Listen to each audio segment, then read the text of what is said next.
And we're live. Hi. Hello. What do you mean it's Saturday night? Arv is not streaming, but we are here. Hello. That's right. We've Hello, jacked the hello. stream again. We've jacked the Uh-huh. stream again. Yar. Yar, mateys, yar.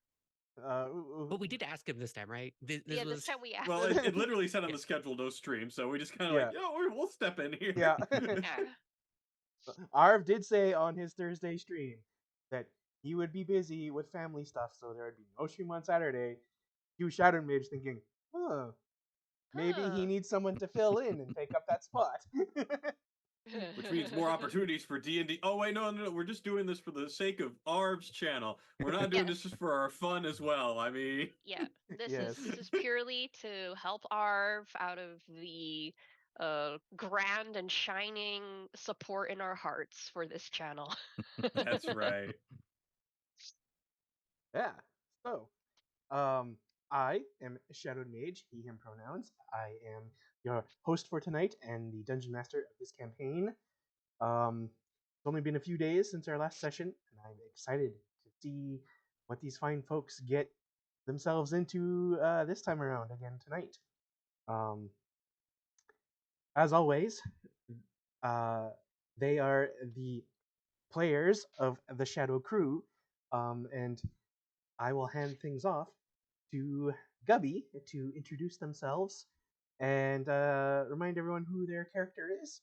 And we do not have a get to know you question this time around, but maybe we'll come up with something as we're talking. Perfect. Yes, so as has been already foreshadowed, I am Gubby, also known as Yoigo Lin. That's a little change up in the intro for you. He, they pronouns game and fiction writer, and tonight, as I did but a few nights ago, and for hopefully the rest of this campaign, I will be playing Peach Candleheart, a barn owl Aarakocra Echo Knight fighter who loves his father very, very much, and who, alas, did not get supportive words from his father as he headed into the maw of danger and death, and he was very, very depressed about it. He even wore the horrible armor that doesn't let him fly this time. Dejection. All right, thank you very much. Someone's measuring something on our map. Yeah, no, you're good. Don't worry about it. Don't worry fine. about it. It's Don't fine. worry about it. No reason. I can see that it was tilted trying to determine how big the room is. Can What? I cast fog cloud? Casting That's the silence? question. No. I cast it immediately at the beginning or the end of last stream. You Yes. know, I gotta make sure. Yeah. So, Hoodie, please introduce yourself. Maybe where people can find you online, since I don't know. Sometimes we don't cover that in our intro. And then of course who your character is. Okay, my name's Hoodie, he and pronouns. Fun fact about me, I didn't have mac and cheese until I was 27. Whoa. Yeah, 27. I didn't Never have mac and had cheese. Wow. Oh, I hated cheese. I thought my mom was lactose intolerant. So let's get this straight. Okay, that I makes sense. didn't hate cheese. I thought cheese was gross because my mom couldn't eat cheese, and so my mom was the only parent I had, so she was like on a pinnacle of humanity. And so I just thought cheese was nasty and gross until I turned 27, and then after that, everything had cheese on it. I thought that story was going in a completely different direction. I thought you were going to say, and then I rejected my mother, and the first thing I did was I shovel my rejected her face reality and full... replaced it with my own. Yeah. Well, the true sad fact about reality is sometimes genetics run in the family, and I was also lactose intolerant. So I had like 2 short years of happy cheese life until my body was like, hey, so you've been saving up all the lactose stuff to digest. You've gone past your limit by like 5 years. So luck. So yeah, that's my fun fact about myself. You can find me online. I'm probably playing Warframe. Oh. Nice. I am the adorable blonde-haired, green-eyed, cherubic basil clobberpot, a 37-year-old Lightfoot halfling alchemist artificer.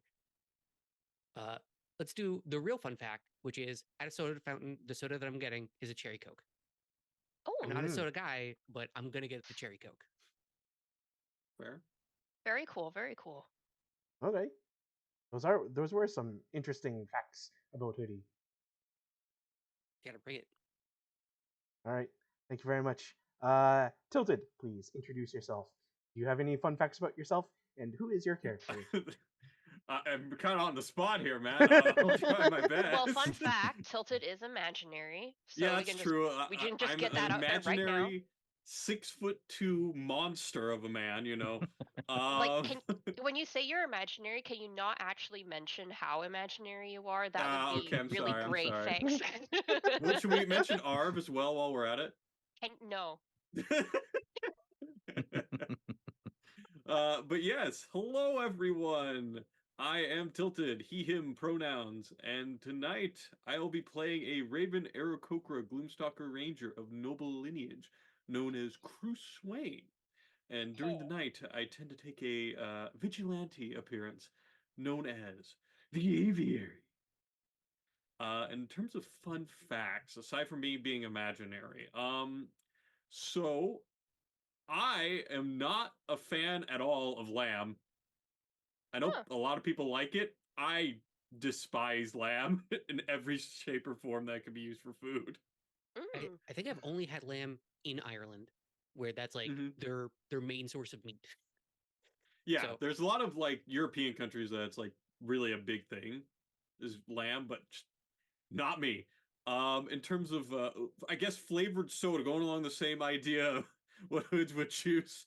You're approaching the what is it, the like turnstile, whatever the fancy soda machine is where you have to press all the buttons with the touchscreen that doesn't really work. What fountain soda are you going after? Well, so for me, like when I was first like younger, Cactus Cooler was like my go-to, but now it's not really a big thing anymore. So it's probably now more like Brisk. Cactus I've Cooler? always been like good with Brisk. It's not a super carbonated beverage, but it gets the job done. Is Cactus Cooler Hi-C? No. What am I thinking of? No, you're it's thinking basically of like an orange fizzy soda. Right.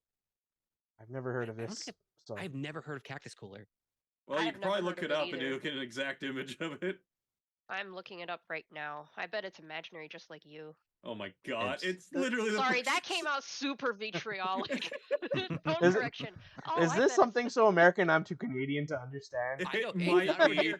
I am in California, so it makes sense. Yeah, it's a West Coast thing because we don't have that around here.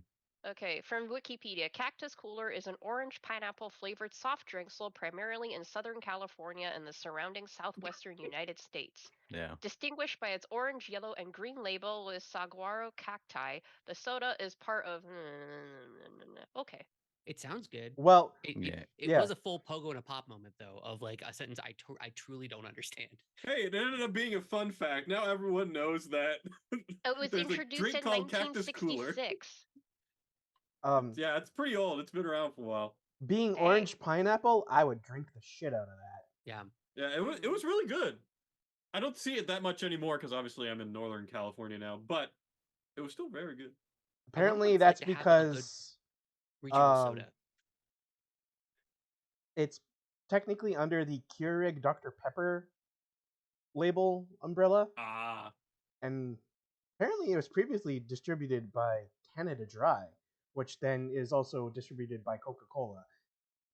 But it's all a circle. Also, those fancy soda machines, if they are specifically the Coca-Cola umbrella ones, is it Freestyle? Freestyle, yes. Freestyle. I was like, Turnstile isn't it? So I've been sitting here this whole time, like just stewing in it, refusing to look it up. Yeah, they have those at Wendy's, at least around here. That's really my only experience with them. But hey, I thought I didn't know I was gonna actually come up with something that was actually knowledgeable for people. Hooray! All right, thanks, Tilted. Thank you. And Drew, would you please tell everybody something about yourself? Do you have any fun facts about yourself? And who is your character? Hey everybody, I'm Drew the Damager, he, him pronouns. And my fun fact about me is that my old phone broke, so that's where I had my little spiel about Callista written. So now I don't know what it was. I will be playing a Twilight cleric tiefling. Punk rock priestess. Yeah, Punk rock priestess rock for sure. priestess. the punk rock priestess, Yeah. Twilight Callista cleric, Amberblood. Twilight cleric tiefling, Callista Emberblood. Yep. That's the one. That's it right there. I'll have to write that down on my new phone.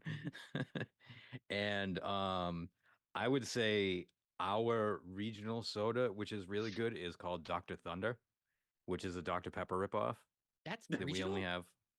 we only have around here. I'm pretty sure we only have around here. Dang. I think that's well, I mean, you would have it too, Hoodie, because it's northeast. I just didn't know. I was gonna say you guys aren't really that far geographically.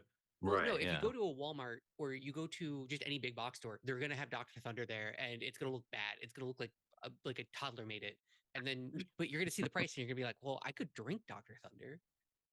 Also, I have had those freestyle fountain drinks, and I hate them because no matter what flavor I pick, it always tastes like lime Coke. Like no Yeah. matter Sad what. reality. Well, they have like all these flavors. Like, there's no way they actually have all the mechanics in there correctly to swap those flavors in. Right.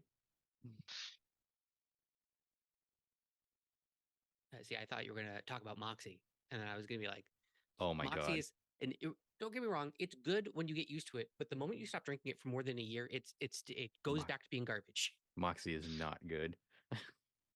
You have to like force yourself. You really have to Moxie is chug it down. Terrible. That's a fun fact about me. My dad fucked with me about Moxie. Because he was like, "Oh, this is an old school cola that I used to drink when I was a kid. Why don't you try it? It's really good." And I was like, "Okay, sure." You got pranked. And I got pranked. Classic dad shenanigans. Yep. He's like, "It doesn't taste like Pepto Bismol at all." Oh, I yeah. was gonna say, so there's something called Jones soda, which is apparently Yes. Canadian. I don't know if so apparently Hoodie has heard of Jones. They're we all have in the Jones stores soda. around here. Oh, okay. Yeah. I like the green apple one. I used Have to. you ever had the bacon one? Yeah. No. Yeah, they got all kinds of weird ones. There's I think there's a Thanksgiving dinner one. Yeah. Where it's like turkey and cranberry soda. I used to mess with What? Jones a lot when they were like super weird. We're gonna talk about imaginary things here, Gubby. I think we should start making these imaginary.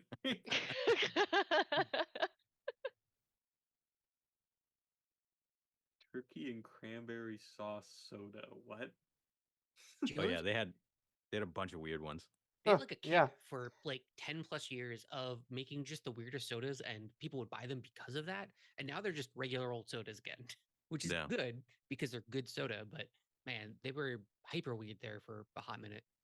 Mind you, I don't drink soda with high fructose corn syrup in it anymore due to gout issues. So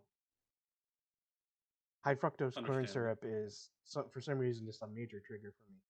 Like I can eat a burger just fine, like red meat, but high fructose corn syrup, guaranteed I have some kind of lower limb inflammation the next day. Well, I guess it's good that it keeps you away from those really bad sodas.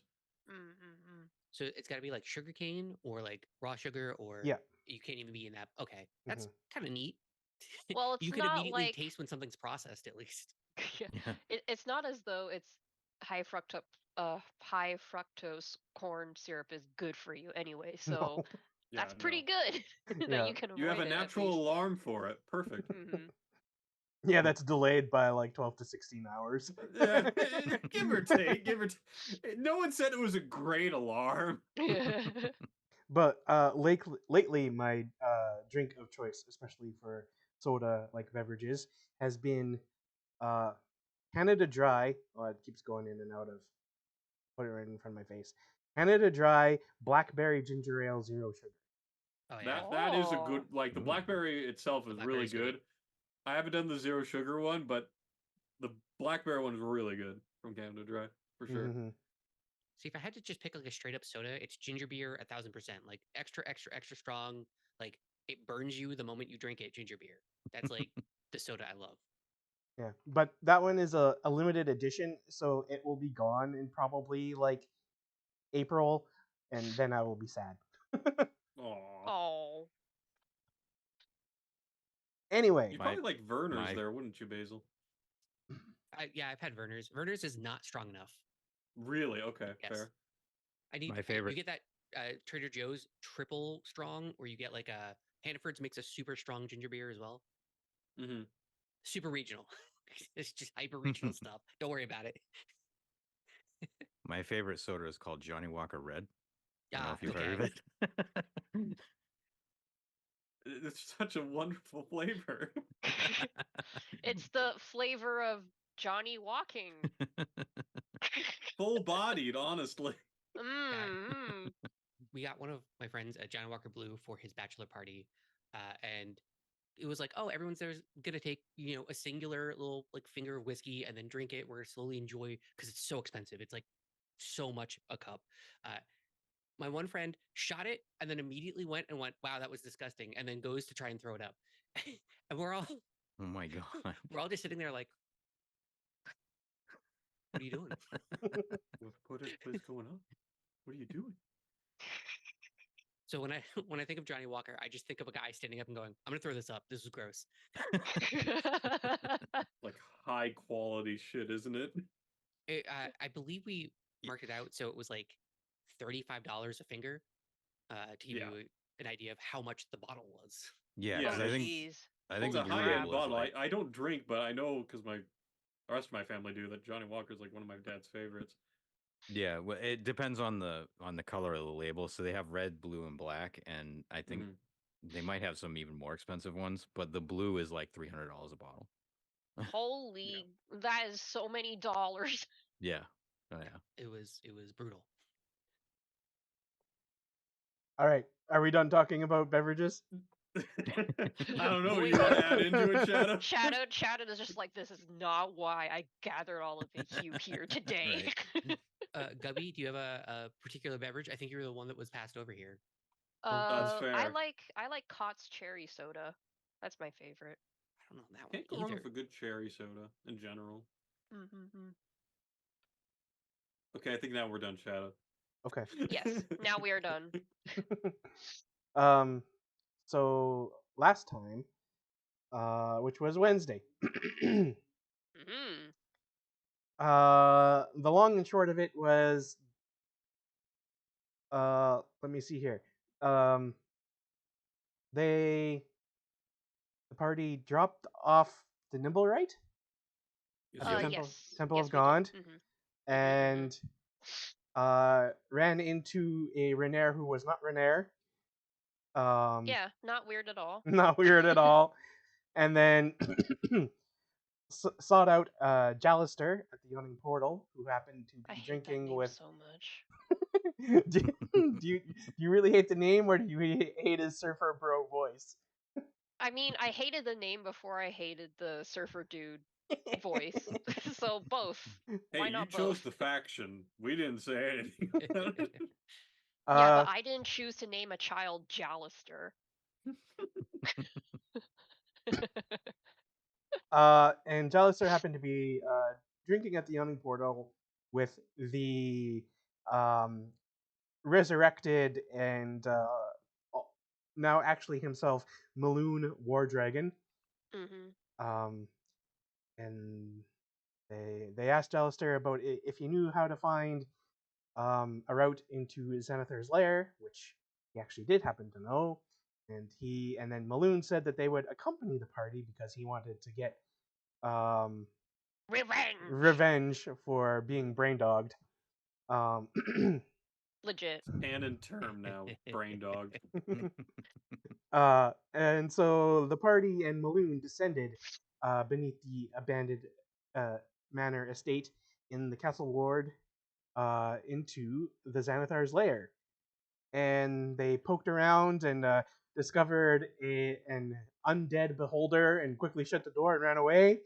And then went down another hallway and found a very like gone mad jester, deep gnome, who spoke in riddles to them, and then decided to help them out by giving them kind of an idea of the layout of the lair and where they would want to go. And then also happened to mention that, oh hey, right down this hallway here is a chamber with a bunch of wizards who are, creating these essentially security cameras all over the place that look like beholder eye stalks. And then the party was like, okay, we got to deal with these guys so we don't get got. Mm-hmm. That's where we ended off. And they tried to speak, and I put silence on them. Yeah. Mm-hmm. Yeah, I've been checking out the Boylan, a creamy red birch beer that was posted in chat by Triffin, and it's like $3.50 a bottle, but it might be worth it. I don't know. I've never heard of red birch beer, and now I have to try it. Okay.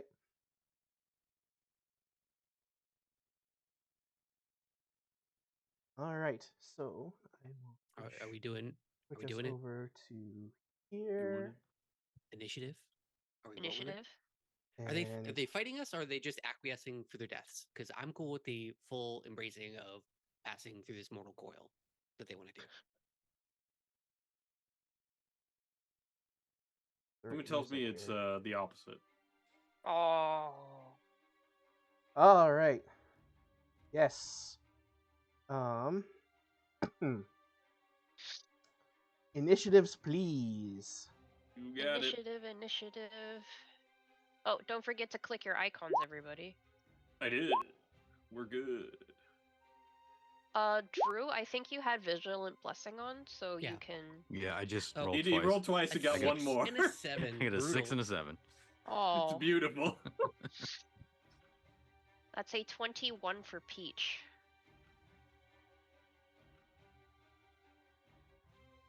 I like it. Gubby, didn't you just say for us to go and click the icon? Yeah. Oh, okay. I didn't see. He has both your icon and the double part of the initiative. Yeah. I was just about to say, Gubby. I'm not that imaginary, okay? And Balloon. He got an 11.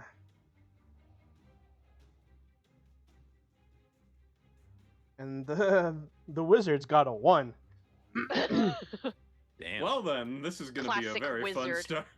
Oh, you said wizard? Oh, this should be very good. Well, they're sitting around like a divination circle. What do you expect? No, this is great. No, I'm perfectly fine with this. The Literally fact that frothing these at the mouth, ready to go. The fact that these wizards suck make me really, really miss Tam again. Because he was awesome. Tam was great. All right. So, I need to decide if Bruce's silence actually goes off first, or if that takes a turn.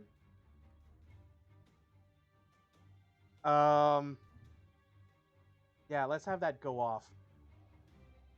So, you're casting silence, correct? Yeah. Okay. It covers that entire room as long as I put it at the center. Good. Yeah, 20-foot radius sphere.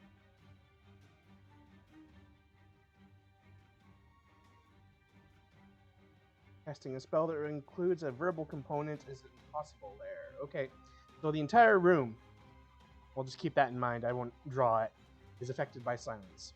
Okay. Perfect. And then we lead into initiative with Peach going first and Bruce on deck.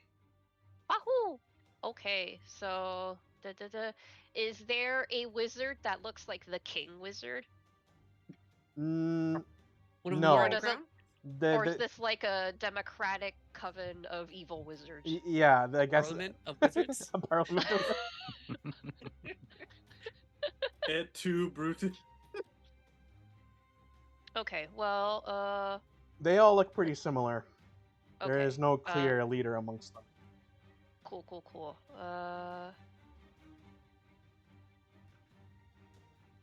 Well, And that's It was that one right nearest the hallway that began to try and say something Anything. as Cruz cast silence. Okay. Well, if that one is clearly about to say something, I am going to have my echo run over here to the opposite one and then move here. Hehe. And then I'm going to bonk the one who is about to speak. Okay.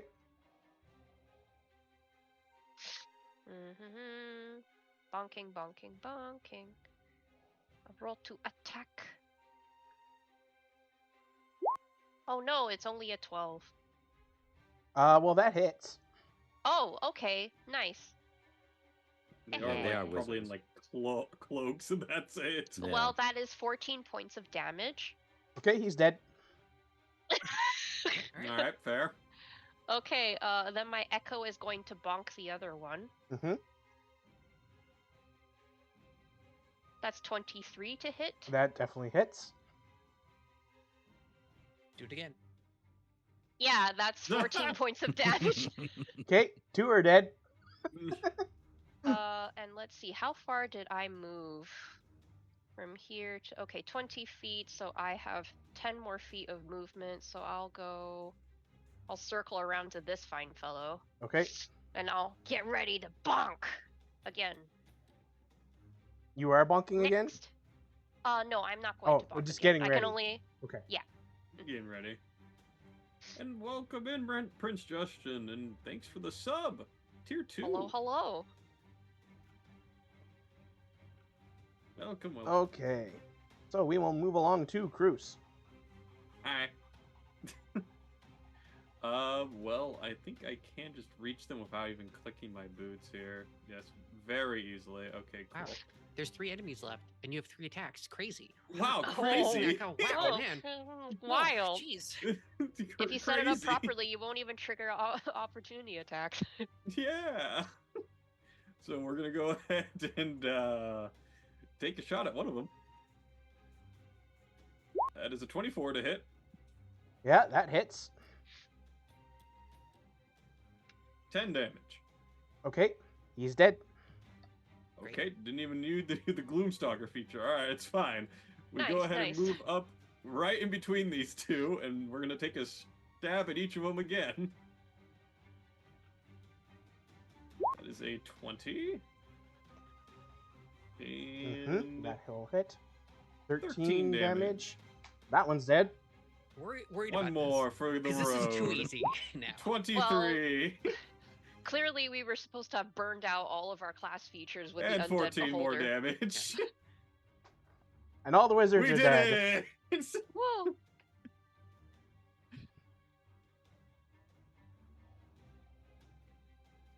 Peach Very and good. fake Peach come along and wave to Is the the others. circle still like active in some way, or I imagine it's disabled now?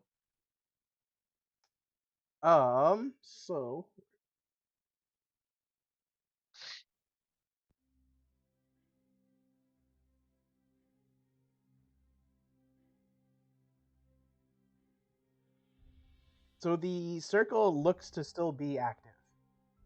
Can I cut it with my glaive? You wish to try and deface the scrying Yes. circle. Yes. Okay. Can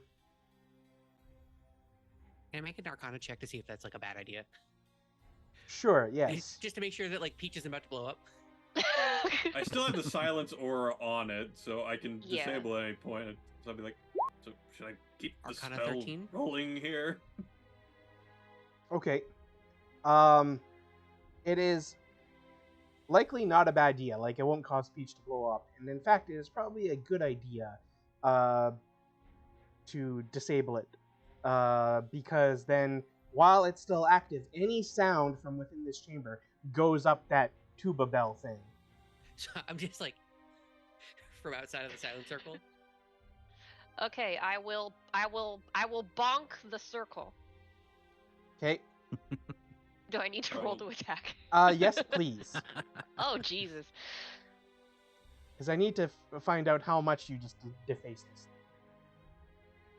13 Okay. is my attack roll. Do I hit it or do I miss? Well, you obviously hit it, but make a damage roll. Okay. But this is That's 7 points of damage. This is slashing damage. Magical slashing damage. Okay. And do I attack normally, as in I get 2 attacks on this? Yeah, sure. Okay, so here's the second one. That's a 21 to hit. Mm-hmm. And 12 points of damage, so 19 points of damage total. Okay. Does that look like it's enough, or should I also help? You are able to successfully basically take out probably about like a 2-inch wide strip from the circle with slashing at the scrying circle, and it interrupts the scrying circle and it goes dark. It is no longer glowing. And I will now drop concentration on silence. Okay.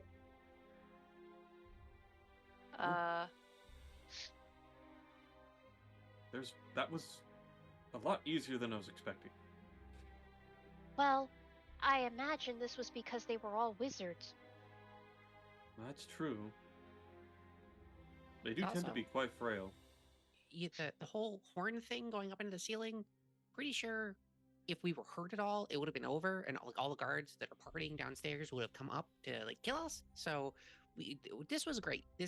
We did a good one this time, gang. Yes, we did. And then Peach is going to look around at Ziploc Man and say, "So, are you free now?" Ziploc Man.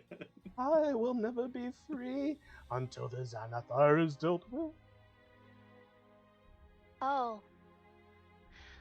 Well, in that case, I hope we are able to free you before you die. Well, no, at least you won't be watched wherever you go amongst these halls. Now, remind me. That means you won't be watched either. You could leave. I could leave.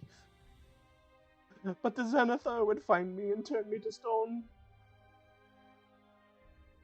He is very good at finding people. Yes, we do have a history of dealing with their people in general. Remind me, last session, did he point us towards where the brain dogs are? I seem to remember him giving us very long instructions towards where the brain dog room is. The other side of the map, basically. Yeah, the other side of the map. He said to go back into the hallway that you came from, go south, to the disgusting door. Right, yeah. I remember now. Yeah. Yeah, but well, now the eye stalk should be gone. Yes.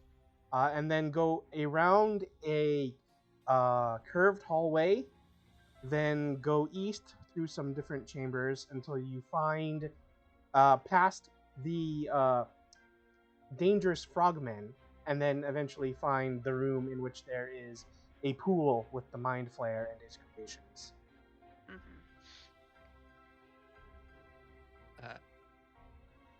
So when we enter this room, yes, is there anything to the south here? Give me a perception check if you're looking around investigating stuff. Sure. Well, I do want to do an investigation. Basil sees the jut in the wall that looks suspiciously like it should lead to the hallway. Okay. That we should go with the thing. So you want to investigate that wall, but perception, sure. I got a natural 20. Basil's just kind of looking at the wall with an 11. It's a very nice wall. Structurally sound. So, like, beautiful wall. Basil, you're like looking at this like alcove, and you're like, I'm sure that there's a secret door here. I just can't find the mechanism that releases it.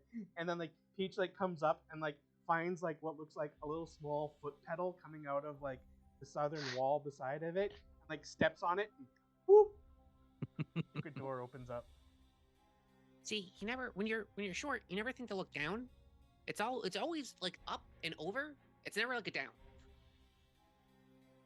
Well, In truth, I was only inspired to look down because you were standing there so intently. It just seemed like this is such a weird little jut here. I will need to try to. No. Also, is there anything in the south in this room, or is that just a wall? Yeah, I'm trying to figure Okay. it out here. Doesn't want to overstep it.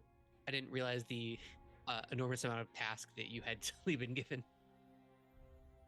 There is a lot of small rooms in this. Like, I've expanded out the whole map. It's huge. Well, I'm sure you can just come here and kill people. If you super want to.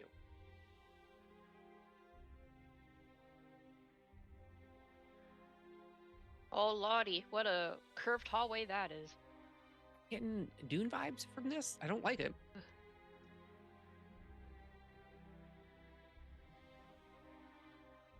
I'm gonna take a wild guess all these are like eyeball stocks.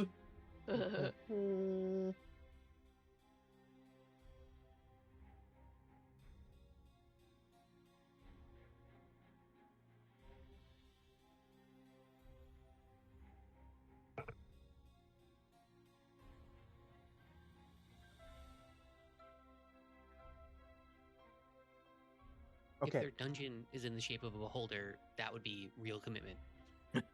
I mean, this does seem to be the kind of evil organization that would do that, so... I will Place your reveal bets. that much for you for right now. That's more than fair. The fact that we're able to see over here is kind of astonishing, but we'll roll with it. So, pillars, which was what you pointed out there, are carved with eyes that follow the curvature of the hall. As you pass them by, these eyes seem to track you. Of course that's they great. do. I will do the usual thing of sending out my echo 30 feet ahead of me. Okay. And I will be in the front of the party. Oh, I could. Okay. I guess since your echo is ahead like that, please give me a perception. Okay.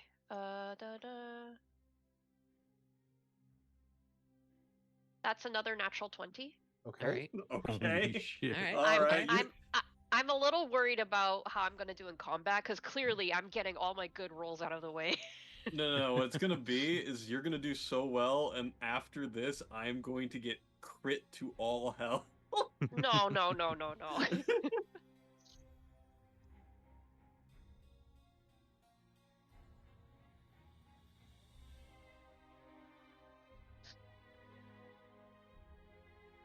He'll probably be a little further down. Put him here. So you can hear footsteps from further down this curved hallway.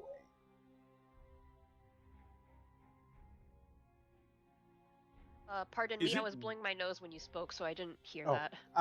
You hear footsteps from further down the hallway. Oh, okay. So, And in fact, you think, like, you're able to see out of your echo's position? Kind of?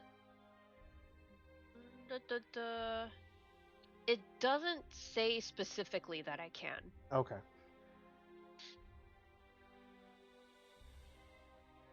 And I'm assuming based on the lighting, we're in kind of like a dimly lit area. Yes.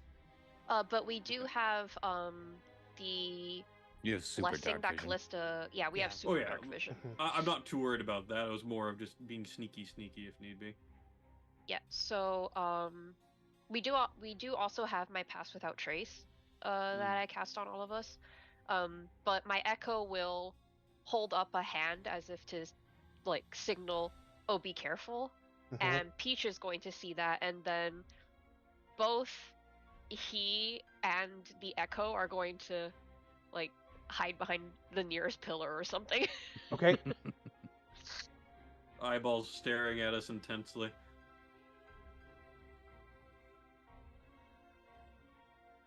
Yes. I know that you are being super sneaky and you have Pass Without Trace. Just give me stealth checks anyway, please. Yes. All of us? Yep.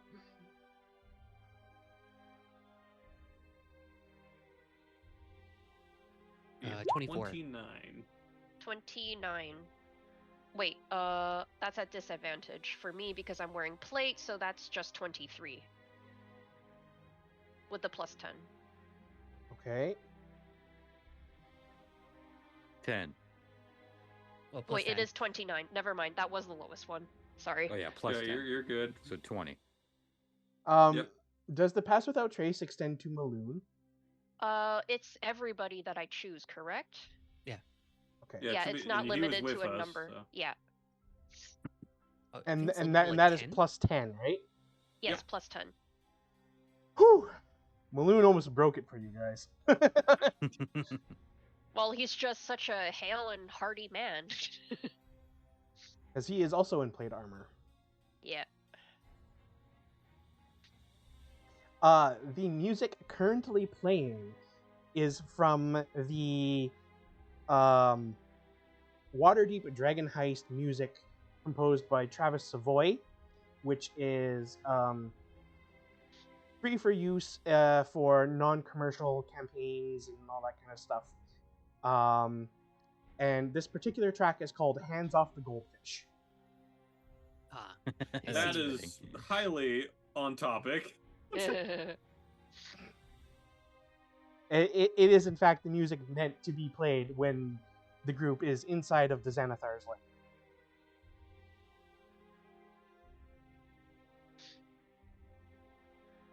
Okay. So, where did I leave Maloon? He's over there. So he will also come and hide behind the pillar up here. Everyone's being good and stealthy. Uh-huh.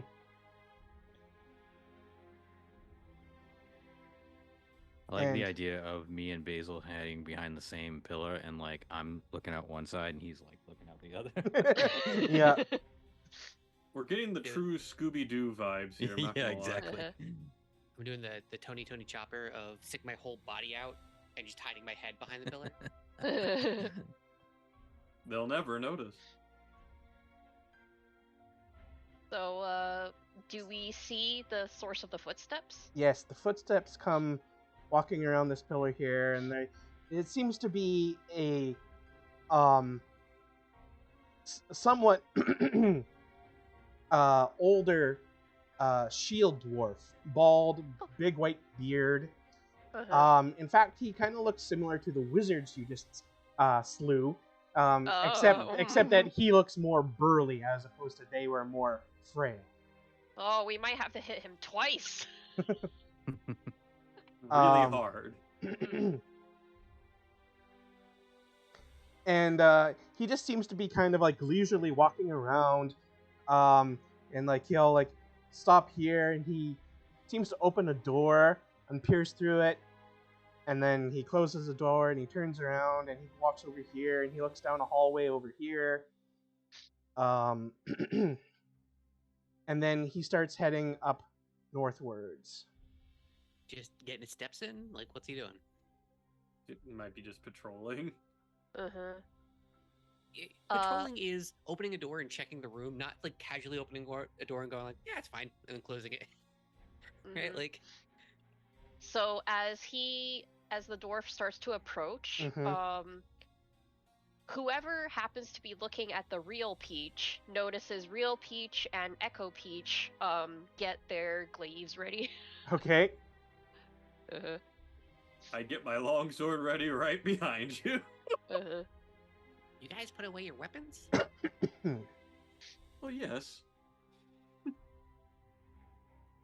Let me.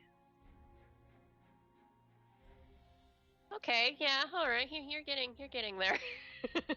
Just waiting for Yeah, him I'm to approach a waiting. little bit closer. Just Yeah. a little bit more. Come on. Come on, man. Just a little bit closer. I guess the next question is, does he seem like he's armored, like he's a guard? Yeah, that's the next thing. This fellow, Full As- at leisure. he does indeed have plate armor on. Oh, Jesus. Okay. Oh boy, here we go. Here we go. I'm just trying to double check my map here. Second. That was X15.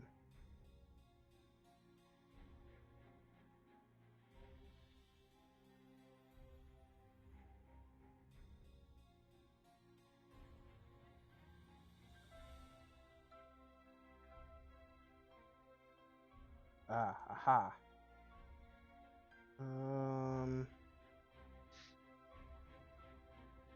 Okay. Okay. So he'll continue coming forth a bit. And then, like, as he gets to about here, it seems as if he was heading for a hallway right here. Uh-huh. At which point, he will enter line of sight to be able to see Peach's echo. And perhaps even real Peach and Cruz down here. Okay. Uh, Yes? So, like, he's coming forward that much. Do you want to try and, like, get back around behind the pillars to hide more, or...? Yeah, basically I'm going to, like, as he comes around, I'm gonna, like, start circling the pillar to try and, like, stay out of his line of sight, because I would like to... Scooby-Doo fashion. Yeah, I would... Yeah, so I would like to ambush him if it gets to this point, because that is the hallway we want to go down, right? It's you don't know that for sure. Yeah. It's one of these two. Yeah. Okay. So then he'll come up here. Mm-hmm. He'll look down this hallway. And then he will continue coming up this way. Yeah, and so my echo is going to basically circle around the pillar and then get behind him and then bonk. Okay. Everyone roll for initiative.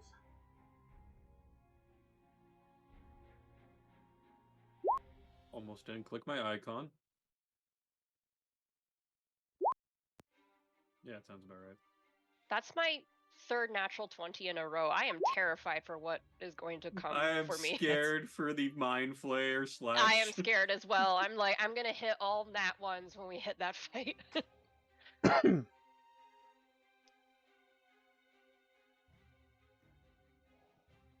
Okay, and Loon. 0.0125% chance of that happening. Yeah, sounds about right. Yeah, 1 in 8,000. Okay. Peach, Maloon, Cruz, Basil. I am missing Callista. Callista rolled and got a 3. Oh. Oh no. How is it that you just get so screwed on initiative every time, man? Yeah, every time, no matter what.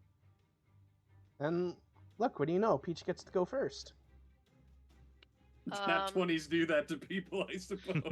Yeah, okay, bonk. Bonk, bonk, bonk.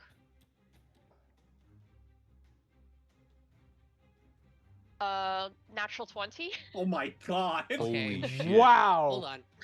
Now we're in... We're getting to real statistical... Okay, if this keeps going, you go and get a lottery ticket, right? Yeah, no kidding. Especially considering, you know, all that's going on with you. Go and buy a lottery ticket.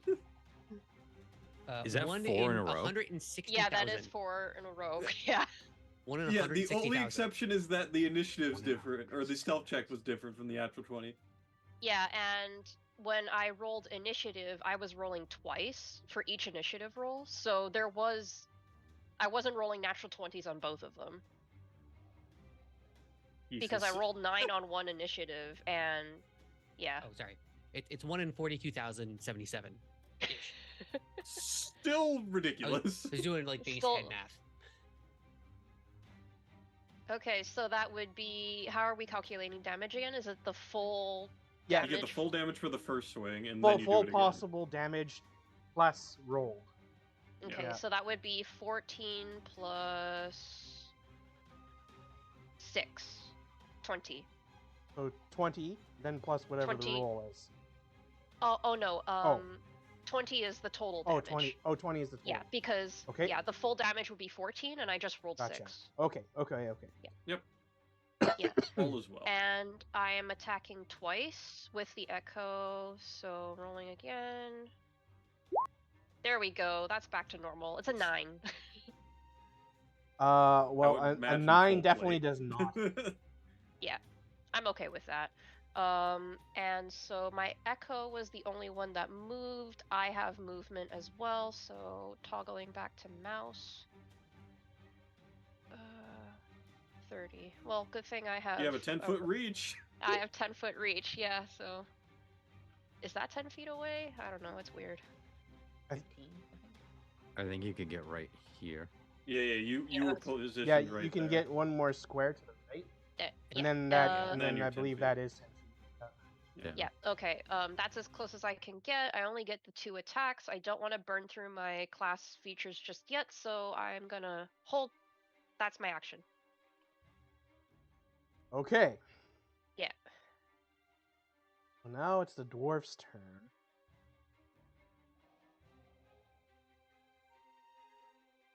Please don't yell for help. Was this a surprise? One could say. Oh, yeah, was it a surprise? Yes. So he is surprised. So, he does not get to act, I guess. I was like, I wanted to do something, right? All right, Basil, you're up. Basil. Our best boy, Basil. Okay, so I'm basically just gonna step around the pillar, so I have like a straight shot at him. I need a Dex 17, Dex 16. I think it's Dex 16 saving throw. Dex. As I cast, Dexterity 16 saving throw. Okay, he for got a Acid 12. Splash. Yeah. Okay, so I'm gonna do 2d6 plus 4. So that's 11 points of damage. I get plus 4 from my feature Alchemical Savant, where I get to add plus 4 to any damage die or healing die, as long as it's acid, fire, or poison. So 11 acid damage. Okay. And then I'm just gonna quickly scamper back behind. Go. All right, I did my part. Good luck, guys. As I'm like putting feet down on the crossbow, trying to reload it. Okay. We'll then go to Cruz. 15 to get there. Yeah, Well, I have the movement for that. Are you actually Cruz right now, or are you the aviary? I am Cruz right now. Okay. I'll make sure now, from this point forward, when I go ahead and I'm the aviary, I will have a post-it note until I get a new mask that will say aviary on it, just for you guys. Not Batman. Yes. Not Batman. Yeah, that also works. But yes, I'm going to run up to him, and we're going to take a couple of swings at him. Hey. Well, that is a 7, so no.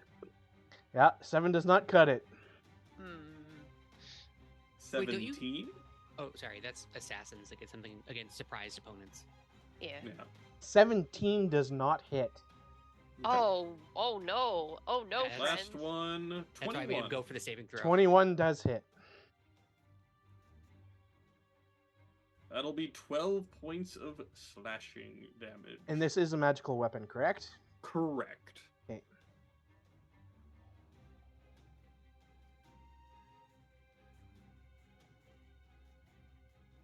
That is all I can do.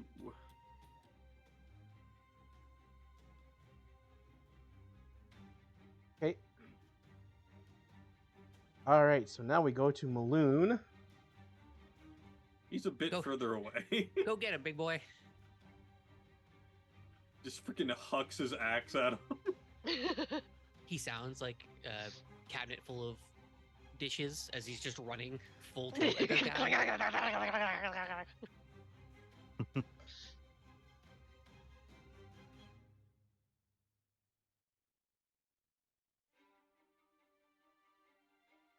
Okay. Let's see. will Maloon do?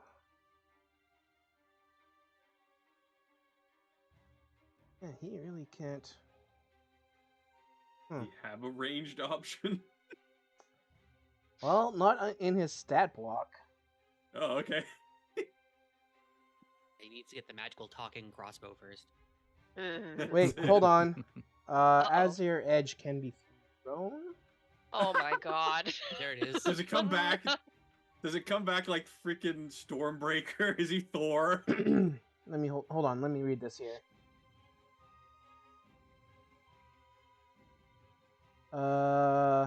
3 charges. Spend a charge. Hurl it. 60 feet. Whether it hits or misses, shit. whether it hits or misses, the axe flies back to you at the end of the turn. He is Thor. Nice. Yes. Rad. Awesome. Excellent. Well, it's an axe, so it's beta rebuild, right? I mean, you can count for like Stormbreaker instead of Mjolnir.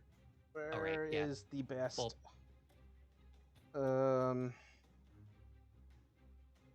Along the wall's probably the best spot Yeah, to I go. mean, I'm partially in the way, I think, Yeah. unfortunately. Please say that he can like bend it like in Wanted, like he can bend the axe throw, because because that's Well, that's just so sick. I mean, it's Bend the more plausible to shot. bend. It's more plausible to bend an axe throw than it is to bend a bullet. To be fair, He bends it right along the curve of the wall. so he bends it man, like so Beckham. sick. That other famed. Guys, he uses so much centrifugal force to go ahead and launch the bullet out. It's all about the way you twist your wrist as you shoot the gun. yeah. The physics Yeah. totally works out. Don't think about it.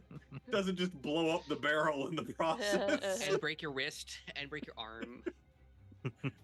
being behind a creature is technically half cover. Yes. Okay, that's +2 to the AC of the target. Well, he's gonna give it a shot anyway. What's there to lose? Just a charge. He rolled 27. There it is. Okay, then. Holy. Beautiful. Nice. Yeah, so does he have 25 AC? So that beats the boosted AC of the target. Mhm. Okay.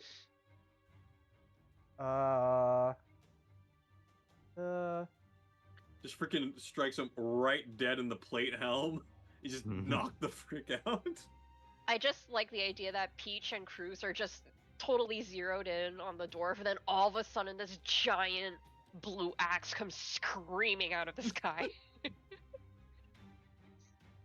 And the two of us are like, hey, wait a minute, that could have hit us. It's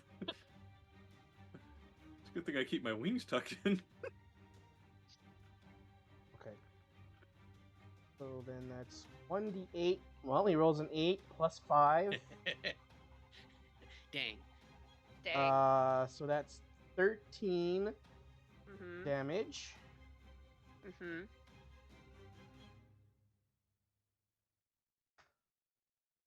And then Azir Edge flies back to Maloon, but because he threw it, he does not get a chance to make any more attacks this round. So then we move on. Callista's turn. Oh my god, Callista gets to make a turn. Let's go! Just go. We never get this far in combat normally. It's crazy. Yeah. That's a bad sign for us. Right. I am going to. I think maybe my roll 20 glitched because it's still showing someone having drawn 15 feet from beside Peach over to the enemy. Oh, really? Yeah, it's like the measurement is still there. Oh, oops. I'm going It's to. not showing up on the stream, thankfully. No, it's not, but it is on my DM side. Oops. Hold on. Let me switch over. Here we go.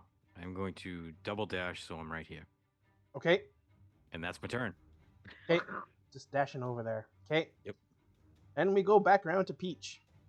Eck. Bonk. Yeah, I'm gonna bonk. When in I'm doubt, also- bonk yeah, it out. I'm also going to physically step in a little closer. Echo Bonk. 17. Does not hit.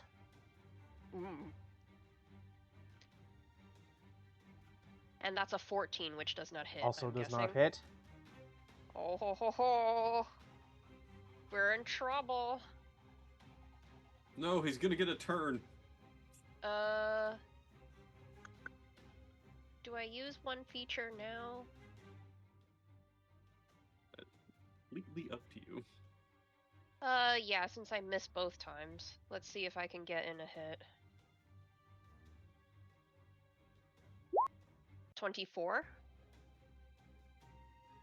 24 To does hit. Yeah. Okay. A bonk. That will be 13 points of damage. Okay. And that will be my turn. Okay.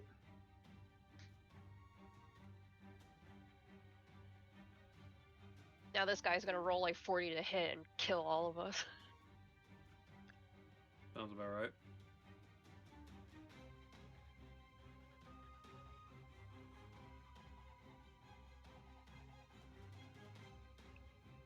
Okay.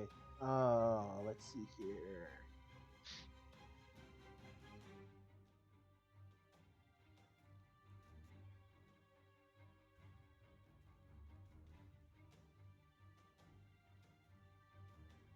So this dwarf looks very surprised, having just been completely like bonked, like slashed at with a glaive, and having had an axe thrown at him and acid splashed on him from a distance. But then like he kind of seems to steel himself. Uh-oh. Oh no. Uh-oh. Uh-oh. And his wounds seem to not affect him as much as they did a moment ago. Oh boy. And then he will attack. Mm-hmm. And he will attack Real Peach. Thanks. With his great axe. Love that. Love this for me. You're in full plate. I'm in full plate. That is a 21 to hit. Not that, That it doesn't mattered. matter. Wait, he has to roll at disadvantage. Right, because of your Because they cloak. have the cloak, yeah. Okay. Well, you're lucky because the second roll was a crit. So we'll go with the 21. Ooh, hey, great. We're fishing the crits out of Shadow system. Yeah. There you go. Okay, Yeah. okay. Yeah. See, I'm protecting my imaginary friends this way. Yeah, you see? Okay, so that is a hit. So you will take 28 damage. What? Jesus Christ. Wow. Who's over here rolling 3d12? That is a decent amount of damage. Yeah, that's over half my health. And he will attack Peach again. Okay, then. Okay, I Right? might just get dropped this time. And he gets a 15. Okay, that does not hit me. Okay. And then he'll make his third and last attack. Okay. Oh. On Cruz. All right. No, that's fair. All right. With a 27. Jesus. So okay, yeah. Does that meet your AC? I don't know. That's my AC of 20, and I can't even shield that for 25. That wouldn't matter. And that will be 22 damage. Ow. Hey, imaginary buddy, what's it like being the tanks? Hey. You guys wanted this job. Pain. And welcome in Darian Destro and Coven of Lunara. Happy to have you here. We are doing some Arvanaut Community D&D with the ShadowCrew here on Arvanaut's channel tonight. You can see all of our names up along there, and you can find out more about us via the commands in the chat. We are in the middle of combat, so I need to keep my attention on that. Oh, did I forget to go through the initiative order? Yeah, but it's okay. Yes. Okay. So, and so then, he'll just be able to kind of like mutter something off, going being like, "I don't know what you folks are doing here, but I will be having to stop you. and let you get to the Xanathar and interrupt his plans. I don't even know you. As an axe just sticks into your ribcage. Wait, that's what the bugbears said that the people they fought said. Who are you? We don't know you. Peach does not say anything. He is too busy feeling half dead. He's just like, whoa. I'm also kind of like at the same time, but I had to get one out. Yeah. And it is Basil's turn. Yeah, if you guys go down, you have to mutter, "That's my purse." Hmm. Man, okay, well,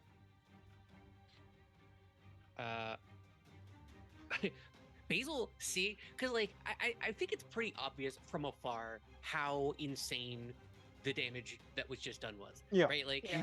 What does it even look like when someone gets over half their hit points taken in a single hit? What does that even look like? Does like blood just explode out of me like I'm a Dark Souls boss?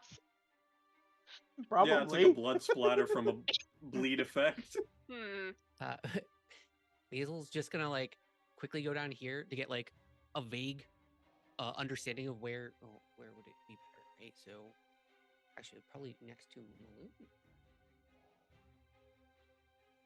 Can't get there. Did you know that dropping below half hit points means I'll that get there. means you've Shock. actually finally been hit in actual combat? Before you go below half hit points, you're just being worn down. Yeah, it's superficial. Yeah. Yep. Does this guy look like he's been hit? No. Yeah. Because so remember, he steeled himself. here's the Wand of Magic Missile, 6th level coming out. Oh Jesus! Just going like, I was saving this for the Mind Flayer, but this looks bad. Just pulls out the last gun and just aims it, and like the room just bright light, fully bright light, as a 6th level magic missile just shoots at this guy for a bunch of damage. Basil casts gun. It's a good thing that Magic Missile like unerringly strikes true. That's the Yeah. whole point. Oh, sorry, that was just one. Please strike that from the record. I'm trying to figure out how to do it all in one go.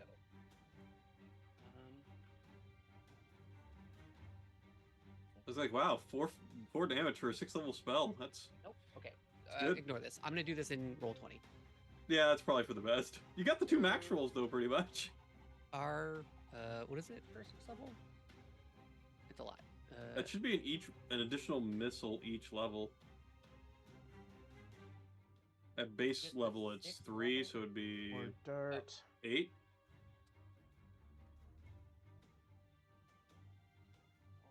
So 3 at 1.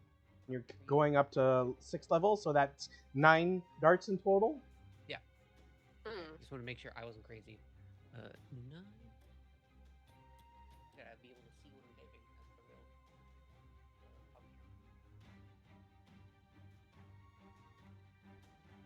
Why is it so small? Then plus. Oh, damn. 9? Is it plus 1 per? Yeah. So plus 9. So 31 points of damage.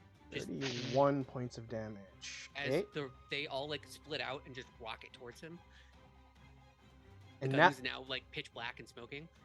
Like, okay, all right, it's so hot.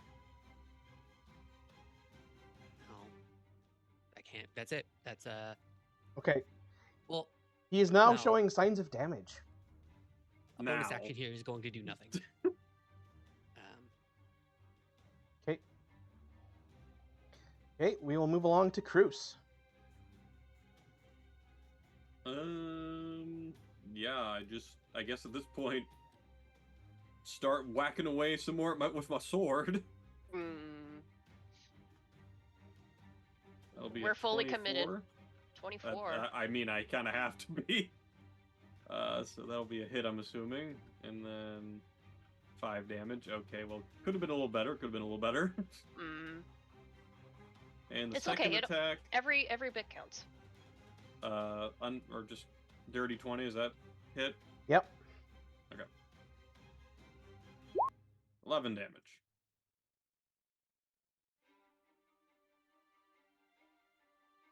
So 16 damage in total. And I do have a quick question because I do have movement. Could I go around to this side so I'm not blocking our friend's line of sight here? Or is that too close to the wall to even consider that? Yeah, you can do that. Okay. Just wanted to make sure, because I know it looks a little close to the edge. No, I think there's technically enough space there considering he's a dwarf. Alright, fair enough. I forgot that when he attacked you, Cruz, I could have opportunity attacked him. Something to remember for next time, yeah. Sentinel. Yeah. Okay, so Cruz has attacked and moved. Yeah, that's all I can really do right now. Okay. Using a And spell that is really not going to do us takes much us to Maloon. Yes, now he can get within striking distance. Moves 25 feet, comes up right next to the dwarf. Murder circle, murder circle, murder circle. And now Maloon will unleash his full force, making 4 attacks with Azure Edge. Here we Jesus. go. Finally. Damn. Jeez, Love that jeez. for me. First one's a 26, so that hits. Second one is a 19, so that hits. Third one is a 17, that does not hit. Okay. Fourth one is a 24, so that hits. Oh, okay. So he makes 3 hits. And that will be 6 plus 16 24. plus 8. 22. 30. Yep, 30 points of damage. Dang. You almost That did as means much he's- as me, Balloon. That means he's as strong as Gun. That's Yeah. really strong. Gotta keep up. And I'm just Hey. literally clutching at the side of my open, gaping wound, like, I thought it was pretty good.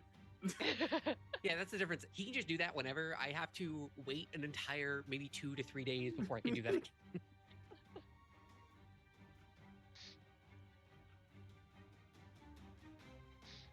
Okay, so that's it for Maloon. We'll go over to Callista.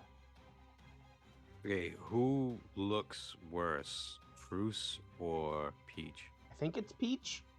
Yeah, I'm if we were going through an academic point scale for this, I'm at an F for health. F minus even. All Not well, good. Then I will cast Cure Wounds. Oh no! Oh no. You get 5 back. It's okay. It's touch though. This means you have to come closer, right? Yeah. is it? Yeah. It says touch on the Oh thing. yeah, it is. Yeah, okay. All right, so I will move. I I think don't know which one is the real Peach. You could have just moved 1 square up. Yeah. Yeah, I'm this one. Yeah. You don't, Oh, have to, okay. you don't have to get in. Yeah, striking you distance of the don't dude. have to get Don't within do it, striking you're squishy. distance. Yeah. Actually, I'm that's- not. The one change that I think that 2024 D&D really got right was making it 2d8 or like 2d4 for first level heals, because that actually 5 feels so It hurts. it feels so bad, man. Yeah. And I have a +4 to that too. Yeah, exactly. Yeah, I think 2024 rules actually made Cure Wounds pretty decent too. Completely Considering it's a gutted touch spell. paladins and gave everyone else as much healing as you could ever want. Yeah. Rolling a 1 on the initial cast of the healing points made a clerical error. Oof.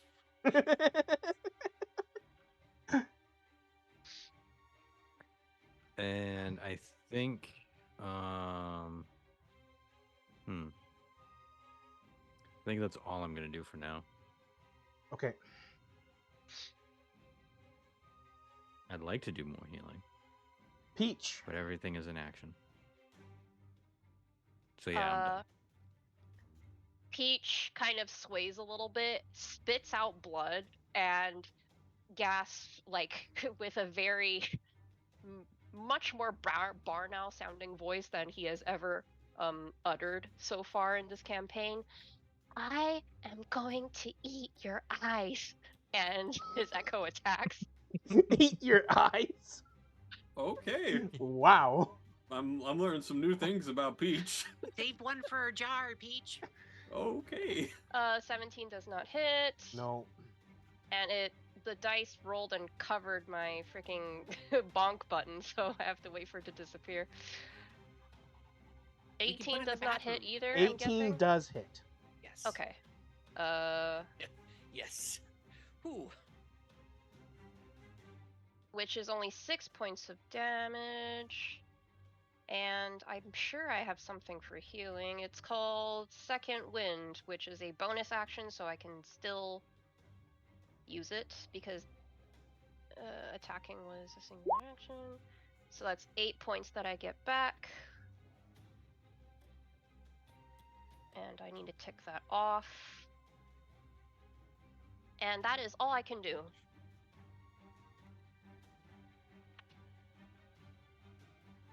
Okay. That's great. The fighter heals himself for more than the cleric heals him for. Okay. That takes us to the enemy dwarf, who is going to take the disengage action. Doesn't matter, Sentinel. Okay. Who is going to stand right there and take it? Forget about Sentinel. They changed it and it's not as broken anymore. But it's. I mean, we're stuck in 2014, so I live in this world. Okay. So he does take the disengage action, and he'll start to try to move away. But Peach is Sentinel, so that will proc. So make your opportunity attack. Please hit him. Come on, 18 up. No. That does not 15. hit. All right, he can still move. So he gets to move, and he goes down the hallway. What hall? What the? Where? The hallway this right was a here. hallway. We were standing in front of a Oh, hallway. right here. Here, I will. I was gonna say we should definitely get some vision by now for it. Yeah.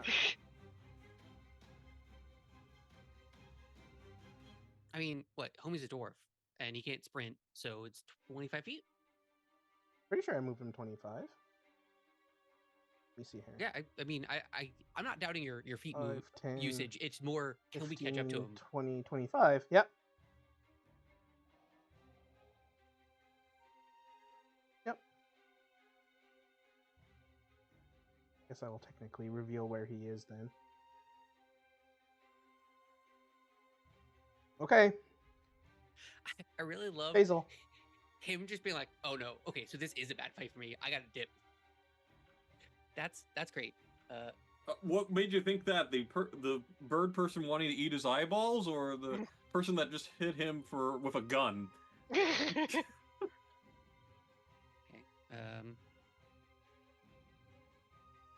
Would this spot that I'm pointing to get sight on him? Is the door still open? He hasn't turned the corner fully. Right, like that's. Okay, no. Would that be like half cover? Yeah, that would. Well, let I me can still see him from there, correct? Let me just double check here.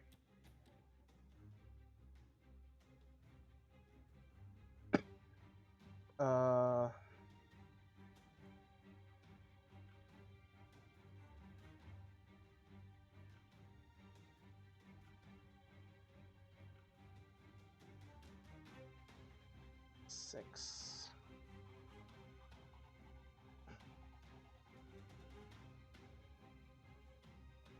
I believe Acid Splash is attacking just a 5-foot square. So even if I can see, like, just a whiff of him going around the corner, I can still kind of aim it. But I do need to be able to still see him. Is he a wide boy?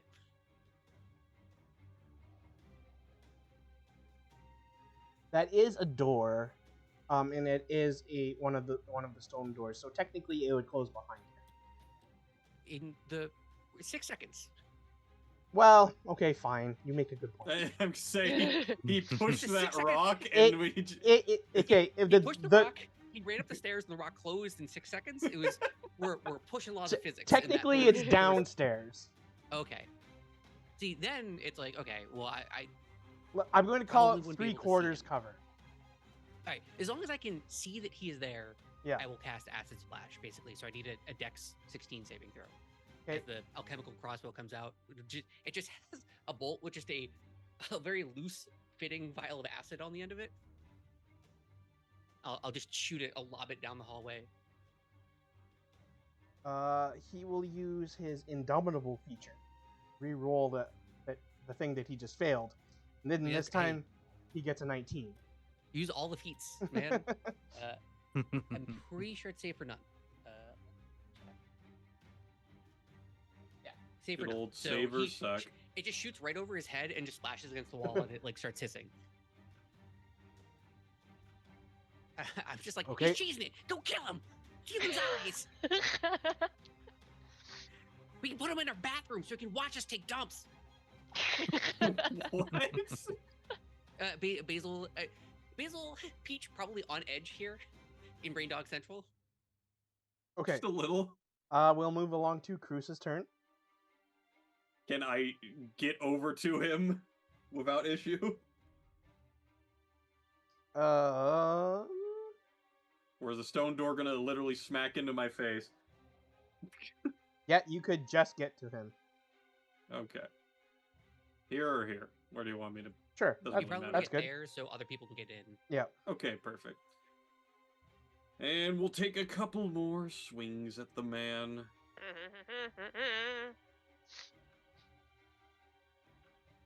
Dirty 20. Okay, that hits.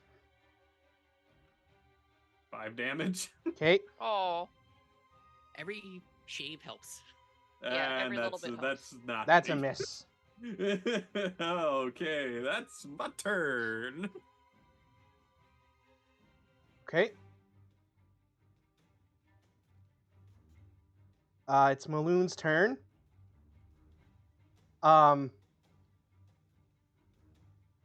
Peach, how injured are you still? I'm looking like I'm 39 out of 54. Okay.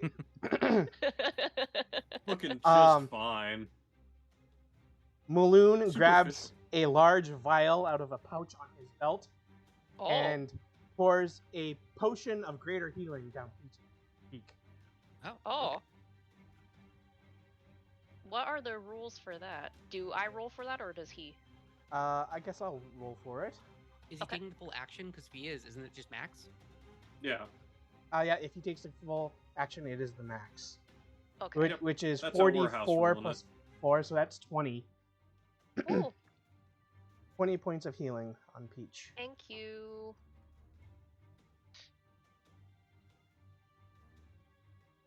Suddenly, I'm looking Yep, level 5. completely normal. No superficial damage at all. Uh-huh. Oh, thank you. And then Maloon will run down here to where he can see through the open doorway and try chucking his... Or no, wait, he can't do that. So he'll just stand there. He used his full action. He'll stand there and wait to see what happens next. Okay, then that takes us to Callista. Cool. I'm going to run down here 30 feet. Okay. So I'm right behind him. Just a second. I hate to be a stickler, but you were here. Door's there. Yeah. Yeah, that's still So 10 feet, though. 25. I think you'd be... You would technically be one square behind. That's fine. Right here? Yeah. Wait, what? Awesome. Then I will not take out He my was further sword. back than there. Oh, was he here? Yeah, he was there. You're good. Go ahead, Drew. Do you want me to back one more? No, you're good there. Okay. No, yeah. Okay, that's fine. Yeah, it's just a difference between weapons. I will take out my crossbow Okay. and I will shoot him. Okay. And that's a I will miss. miss. Yep. Okay. All right, Callista. And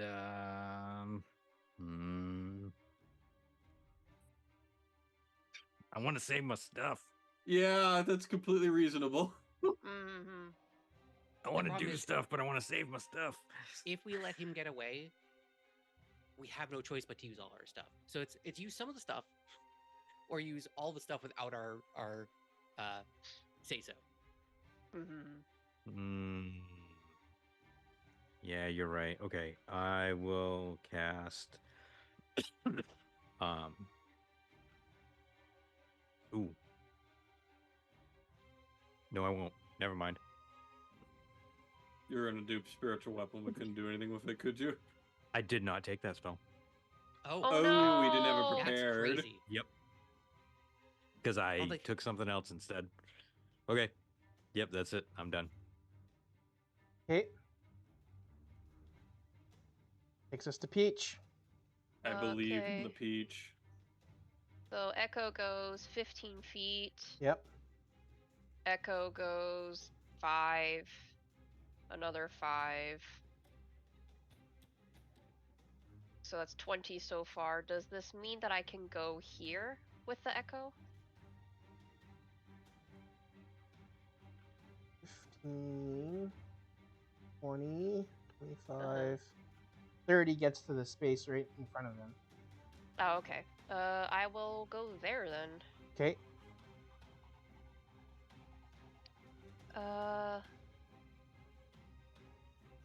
And I will bonk. Bonk, bonk, Okay. bonk, bonk. Get the big bonks. We need them. Please bonk.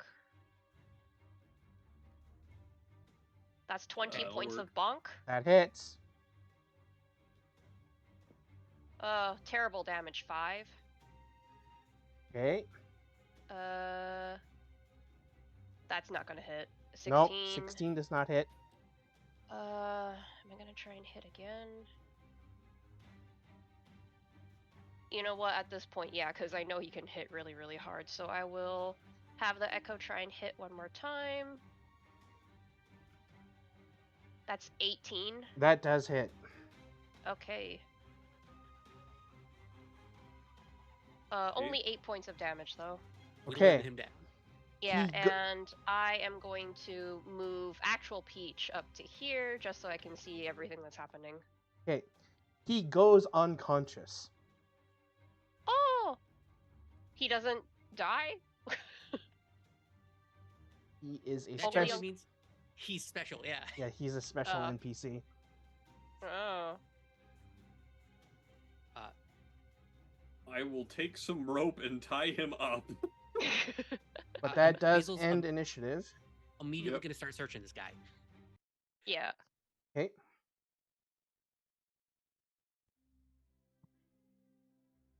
Relieving him of his great axe, pulling off the Uh-huh. armor, Yep. He Putting hit- it in the bag checking of all his holding. pockets. Yeah, everything's going in the bag of holding for sure. You will find on him his great axe, a heavy crossbow, and a key ring. Oh. With keys, I'm assuming. Yes. Or it would be really a huge bummer if it's like, here's where you put all the keys that you get. Good luck. Peach goes up as all of this is happening, and he says, I have to apologize for my earlier behavior. I wasn't actually going to eat his eyes. I was very stressed. Basil's Oh, I should rummaging around in a pocket and then pulling out like a knife. It's revealed that he has a knife in the other hand. He's like, wait, we're not taking his eyes? reveal the rest of this hallway. I'm gonna Oh. go ahead and down a potion of healing. It's just a regular one. It's 10 points of healing.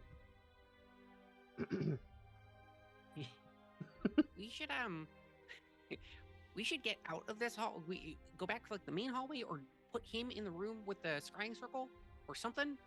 So we're not Oh. here. Oh, yes, that is a good idea. I will bring him back to the scrying room. And Peach will do that, basically, while everyone else is, I guess, checking out the area, see if we found the brain dog place.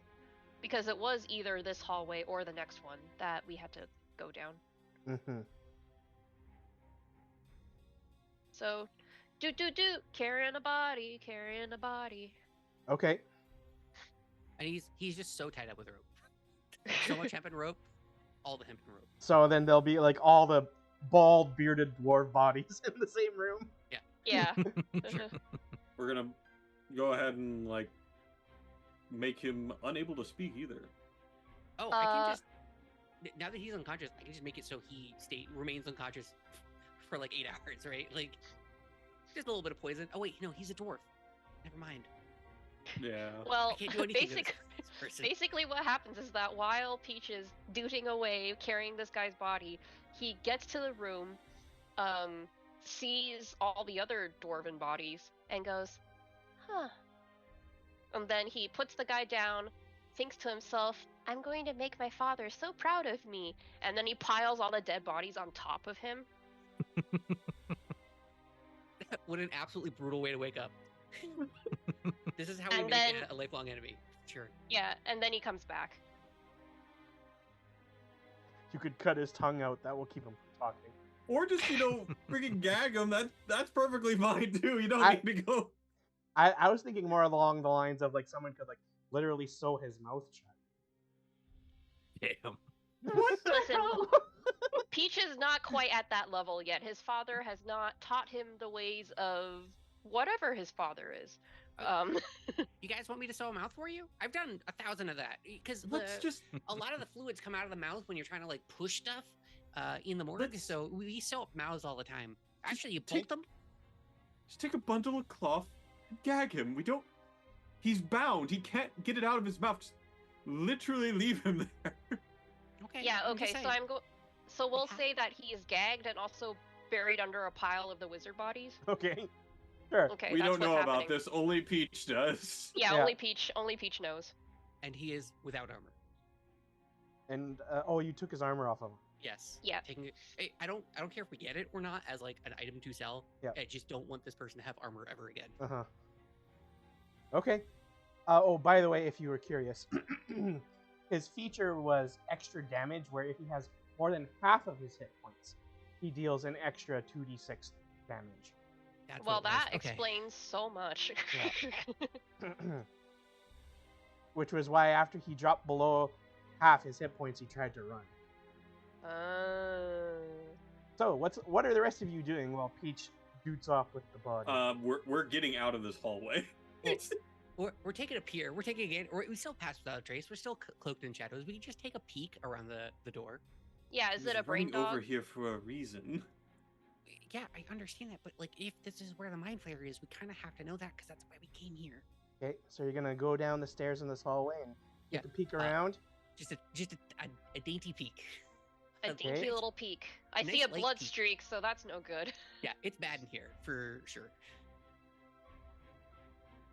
Oh. Oh yeah, no. See this?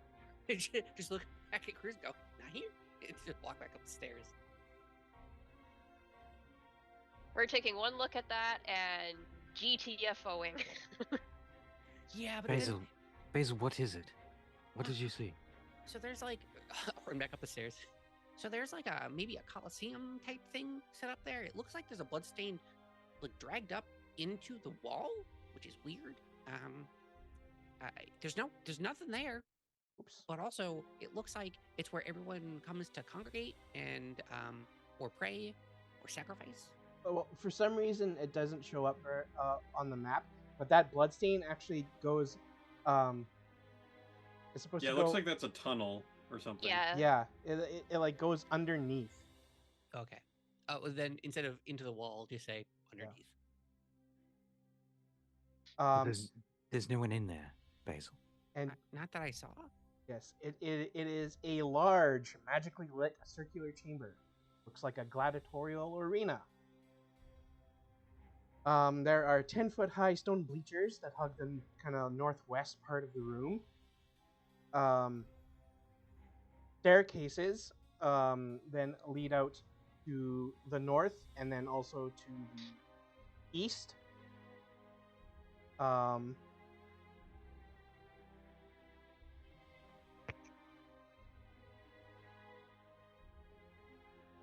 So then in the southeast portion, there are stairs leading up to a semicircular recess, it's called. And it is decorated with stone vases that have bouquets of some kind of flowery-like mushroom and fungus, and purple tapestries bearing the circle with 10 spokes symbol. So it doesn't sound like this is the hallway we're supposed to go down. Yeah, Basil's just gonna be like, listen, I want to explore all these things to listen. I saw all those mushrooms and I desperately need them in my life, but I also don't want to get into any trouble before we have to deal with the mind flayer, because I'm scared that, I mean, I already shot the gun. You guys saw the gun, and I'm a little scared about like not having the gun now during the mind flayer stuff. So we should do that first, and then if we have time, I want to come back for mushrooms. We can see about that. Let's deal with the main task at hand. Basil, we're here now. Just run over there and grab some mushrooms. Okay, but no, cooler heads prevail on this one. I'm just gonna. Young Sir Basil, he said it looked like an arena with blood streaks, like something was dragged away. Yeah. Into like an underground recess. And that means there are probably people, or of some kind, being kept prisoners as gladiatorial combatants. Perhaps we should. And then, as he literally says that, Cruz just immediately starts walking over. It could also be monsters that are bad. Stop! Everyone, chill out. I feel like we should at least investigate if there are people that should be rescued from this fate somewhere nearby. I hear you so much. Just repeat. I'm going to repeat the thing that you just said. I want to walk into a magical arena in an evil bad guy's basement where there are blood streaks and suspiciously no one is in there, to see if there is a survivor that we don't know anything about in the basement. I'm there. I want to go back in this room, but if we don't kill the mind flayer, people are going to get brain dogged, and then when you're brain dogged, you have to die to come back. You know that. Make a persuasion check. Oh. Would this guy count as a city watch of Waterdeep? Not City Watch. No. Yeah, no, I figured. How's a 20? Dang, a 20 on your persuasion. All right, young Master Basil, I suppose that you make a good point, but I would like to say that after we find the mind flayer and his intellect devourers and deal with them, that we come back to see if there are people who need to be rescued. 100% on board for that. Really could not explain it enough. 100%. Okay. I just kind of sulk back like, oh, I wanted to save people. Peach, as he's walking up, he hears the tail end of this conversation, and he gets that, people, I guess, are leery of going into a mysterious place, and he says, oh, and if it would assuage you, Basil, when we come back, I can send my echo in first, and if anything happens, I can just make it reappear. Yeah, seems perfect. I want us to be ready for the mind flayer fight and not get like waylaid and sidetracked by a whole bunch of stuff, because I don't want to fight the mind flayer on empty. I've been empty the past few days and it sucks. Agreed. I shall set my echo ahead, and Peach will do that again. 30-foot ahead echo, scout thing, and lead us down this hallway. Okay. Because this hallway now seems to be the correct one. Yes. I should also then reveal that this curved hallway does not necessarily end there. It also goes down this way. Okay, so it could be this one then? It could be. You keep revealing new parts of the map, and I'm just like, I'm not I gonna mess with forget that. sometimes. So in map. that case, because there is this bigger gap, Peach is going to whisper to the others that he thinks it's that one, but he's going to send his echo down this hall just to be sure. So I'm going to send my echo ahead. And then, of course, there's like 4 other hallways. Hate it. It's just a While hallway that Peach makes is more doing hallways. that, I'm gonna try this door. Okay. How about as we're about to do all of this, perhaps it is a good time to take our break. Ah, yes. And remember to all of our viewers that a break for us is a break for you. So grab a snack, have a drink, go to the bathroom, gird yourself for the rest of existence, and we will see you back here shortly. Yes. Exactly what Yoi Goin just said. So we will be back in about 5 to 10 minutes. See you all soon.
And we are back from break. Hello, everybody. Welcome back. Hello. If you were here, we are going to continue with our session of Community D&D on our and Elrond channel with the ShadowCrew playing Waterdeep Dragon Heist. The party is currently in the lair of the Xanathar, trying to find a Mind Flayer, kill it and its Intellect Devourer creations. They have Maloon War Dragon along with them, who has proven to be a valuable ally. And they are trying to find the right hallway to go down to try and get to where they want to go. And a tad bit confusing. Right now, Peach is sending his echo down one hallway, and Callista is about to open a door. So we will deal with Callista opening a door. I'm gonna open nice and slowly, just kind of peek in. Okay.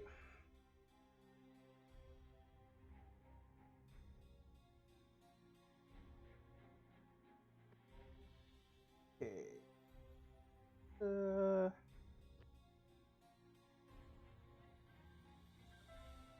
Everyone else is looking down this hallway at Peach's Echo, slowly walking in. So, Callista, you open this door. And then the wall slammed shut. It's not a good sign already. Reveal Oh, that's a super bad sign. a very large circular chamber leading from the there is like an alcove at the top of the doorway that you just opened. This doorway opens up towards you. You have to pull it open. And then there's this alcove and then stairs leading down into a large circular chamber that has this symbol of the circle with the 10 spokes emblazoned on the floor.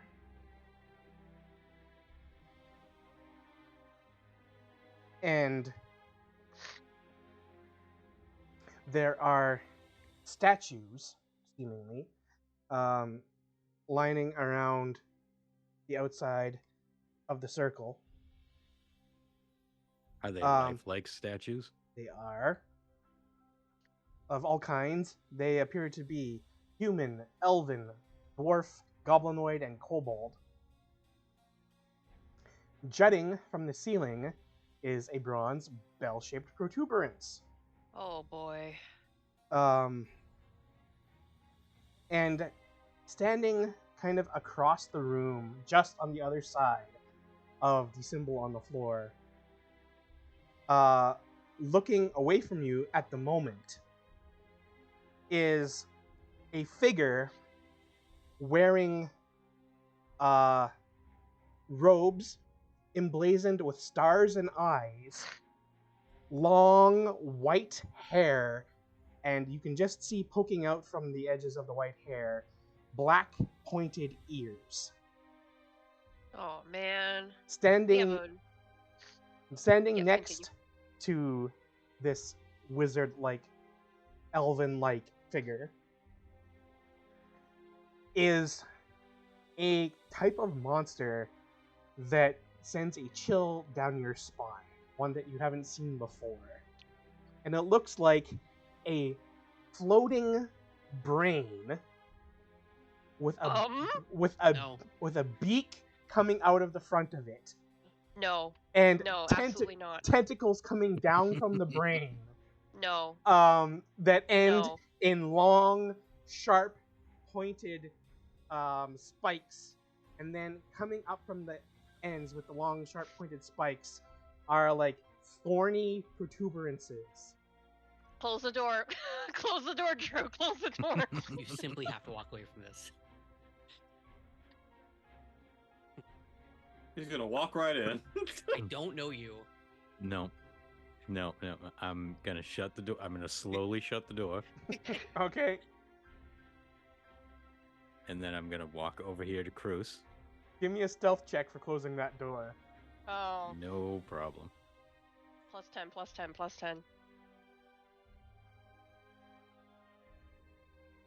Good. 23. Okay. All right, okay. you're good. What? That's good. That's good.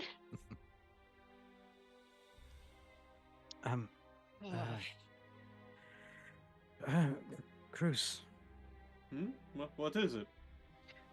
There is a large room behind us, with a elven-looking fellow and some sort of floating brain that I've never seen before in that room back there. You mind describing it? What this brain-like creature looks like? Maybe. Sorry, did I hear floating brain? Yes. There is an elf and a floating brain? Yes. The elf looks rather powerful, and the brain looks rather frightening. Can I make a history check on what the brain is? Sure. Yeah, I'm assuming he described it to us, so could I do survival? Because it's better for you? Yeah, I'll allow it. Well, come on, I'm a ranger. Come on. 25. Peach is 3 years old and has heard no bedtime stories that make him think of anything. I've got a 15 for survival, so I think Basil's got it, though. I built a little book boy. Mm-hmm. Yep. Yep, that sure is the thing that we know that it is. Okay. So,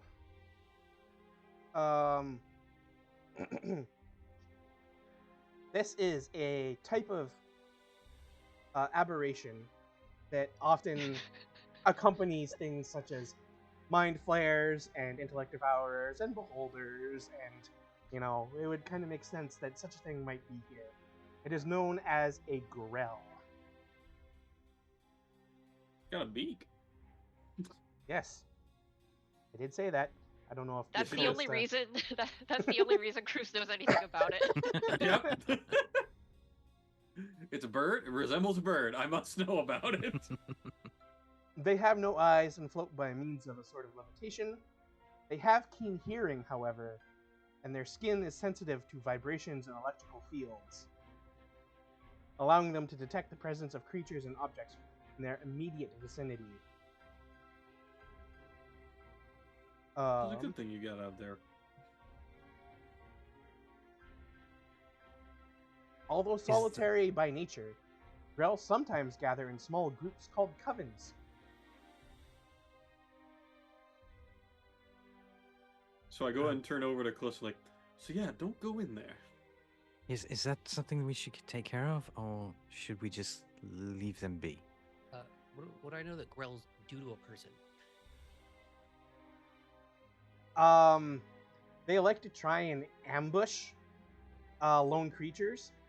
So they'll often hover silently near the ceiling of a passageway or around a corner, waiting for something. At which point it will quickly try to grapple them with its tentacles. The world's worst hug. And those tentacles will confer poison. Oh well, we know Basil is all about that. Yeah. I'm safe. It pokes it with all of the pointy things, and makes it poisoned so that it can't move, and it's grappled, and then it starts to try and poke and eat at the soft bits with its beak. Oh, wonderful. Wonderful. I love this for us. I love that as I'm explaining, and sometimes it can be just hovering in the ceiling, and then we all just slowly look up. Yeah, so I don't think they're going to try to attack us if we're in a big group, but they might. I don't think we need to take care of that one, because that one's with a guy who you said was wearing a cloak of eyes. Yes. They look magic-y. Oh, yes. Okay, so yeah, we're not going to go near that guy. Is there any way... So the door opens outward. Is there any way that we can bar the door so they can't get out? Oh, did we have an immovable rod? No. No, we do not. Basil, is there anything incredibly heavy? mean, Just listen, put the plate armor you just stuck into the back of. do you want mayonnaise? You want goo? These are the You two things want I have in goo? abundance: mayonnaise and goo. Mayonnaise is really just a type of goo. Yeah, I mean, I'm Yeah. really a goo-based typecaster is really. Just get all the openings of the door covered in mayonnaise, so they're just like, oh, what is this? Yeah, the And only they're- heavy thing I can think of in the bag is the plate armor. Yeah, I think that'll make a lot of noise if you try to go and place it there. Could I spend? I mean, while you guys are exploring, could I spend that time like just using my acid and like cutting off a piece of like a strip of the plate armor and shoving it in the handles of the door? Sure. That'll probably take you 10 minutes. 10 minutes. Okay. Yeah, we're gonna see how far that gets. Well, roll me a d10. Okay. I mean, if we need to take a rest while Basil does that, I could get my second wind back, so I am not averse to this taking a while. 3. Okay, it'll take you 3 minutes. Okay, that's not too bad. Okay. Yeah, there's no tea breaks for that. In the meantime, Peach is going to Oh. kind of Go ahead. creep a Sorry. little bit. It's okay. Scary DM noise. Right. No. Yoi said in the meantime, and I instantly got the song in my head. Okay. Peach is going to kind of check in on his echo and then come back and basically describe that there seems to be a lot of branching off paths. So he's going to say that, as a result, I don't think that is how we're supposed to find the Brain Dog Factory. I think we're supposed to go down to the very end of the hall. Yes, the amount of directions that little gnome gave us does seem to give that same idea. So whenever Basil is finished, I'm going to have the echo move down the hallway 30 feet ahead of me, as per usual. I'll just preemptively move my icons, but we can finish whatever Basil wants to do here. Okay. Yes. The little gnome was also stark raving mad. So, I don't... But you loved that about him, didn't you? I mean, I did. Well, he did seem to have quite the presence of mind when he was asking us for help, so I think we can trust his directions. All right. Yes, he didn't in seem any like he case- wanted to be here. It was more forced here, so... Wouldn't be to his advantage to misdirect us. And in any case, this hallway is so large, surely it will lead to probably the end of something, and if that something is not what we are looking for, we can just turn around and go right back. Positive thinking. Peach still trusts in the future. He's an optimistic lad. Even As if he one does jaded act by the day-to-day life. even if he does act like his father when he is stressed out. Okay. So, you can see down this hallway. Okay, so Peach's echo is right there. Give me a perception check. Perception. Those the frogs? Yeah, I think so. I'm doing terribly. It's a 6. Okay, you do not notice anything in this particular hallway. But down beyond the hallway, after it opens up into a larger chamber of some kind, you can see at across from the hallway, the other side of this chamber, next to an alcove that seems to have a large iron portcullis in it, a group of what look to be some kind of frog people, all huddled around something on the floor. They seem to be like using their mouths to like rip like flesh off of it.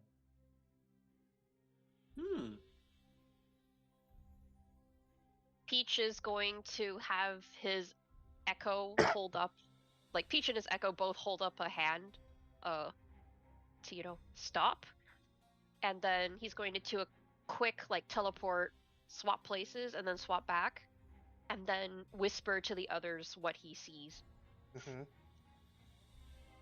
Okay. Did you see Well. one of those large horn things in the ceiling? Do you see one of those large horn things in the ceiling? Did you see one of those large horn things in the ceiling? Do I see a large horn thing in the ceiling? Like a tuba? Do I see a tuba? You do not. I did not see a tuba. Oh, that's good. Well, this is the right direction then, correct? This was part of his directions, wasn't it? Yes, so I guess the question is, do we sneak around? They do seem very busy eating. Might be a tad bit difficult. Oh, also, after the hallway ends and it starts to become the chamber, the chamber has, like, mostly covered in spots of a very viscous slime. Oh. Would you say it's goo? Yes. Yeah, Peach will Oh my definitely tell Basil that there is goo. There is so much goo. Basil's just like sweating, concentrating on trying to get this piece of armor into just a bar that can fit in the handles. And then is like, I want to do the goo stuff so much. All right. I assume at this point finally gets it and slides it in the door. And then we'll hustle back. Okay, I'm here for the goo. There's like 3 vials. Okay. Anyone who is looking down this hallway can give me a perception check. This is the check I failed, right? So I Yes. shouldn't roll again? Correct. Oh. 12. My God. My God, okay. My God. This is where we die. Hey, Maloon, how's Maloon rolling? 21.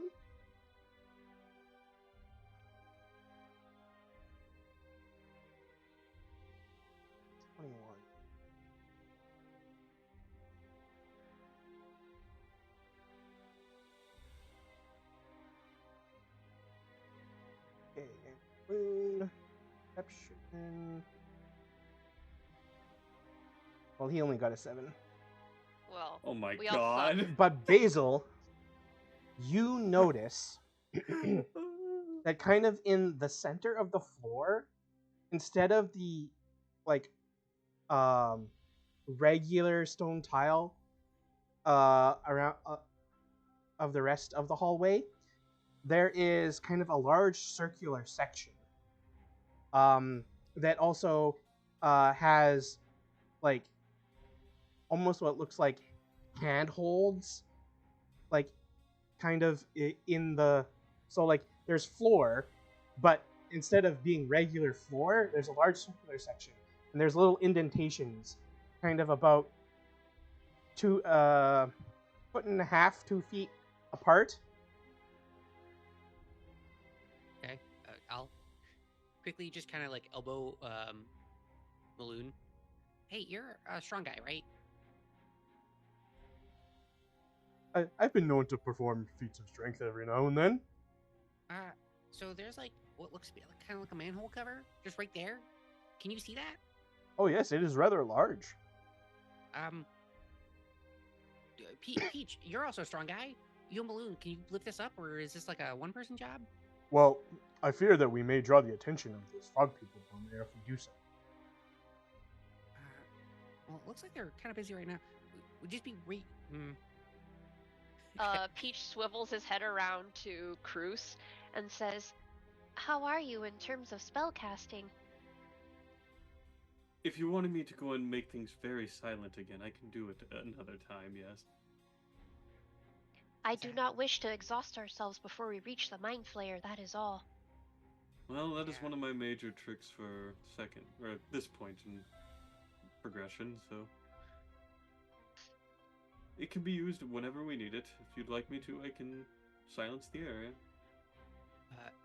Where exactly is this circle in the hallway? It's like halfway through the hallway, or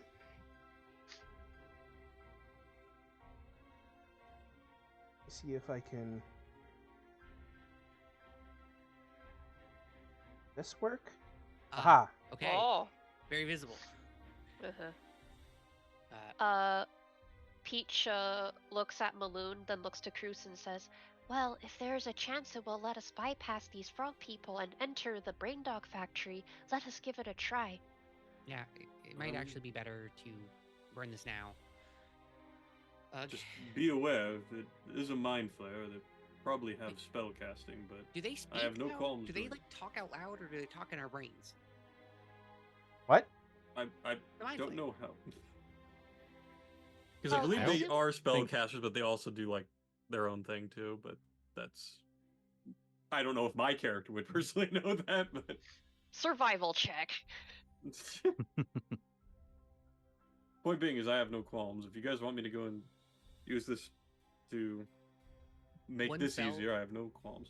One spell in the price of like maybe 3 group abilities and like 2 spells seems pretty worthwhile.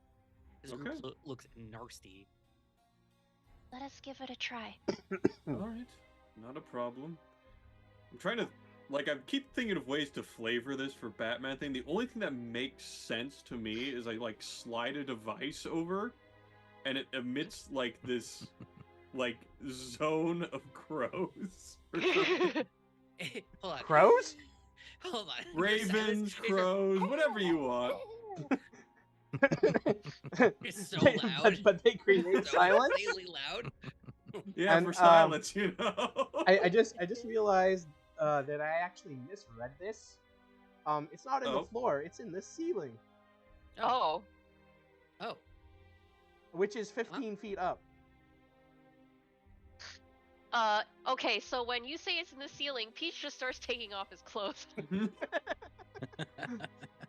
I guess But, I would. but the It's description 15 remains. feet up, right? Yes, it's set in it's in the ceiling instead of like the regular stone of the ceiling. The description remains the same. There's a large circular section that looks like it could be like pushed up.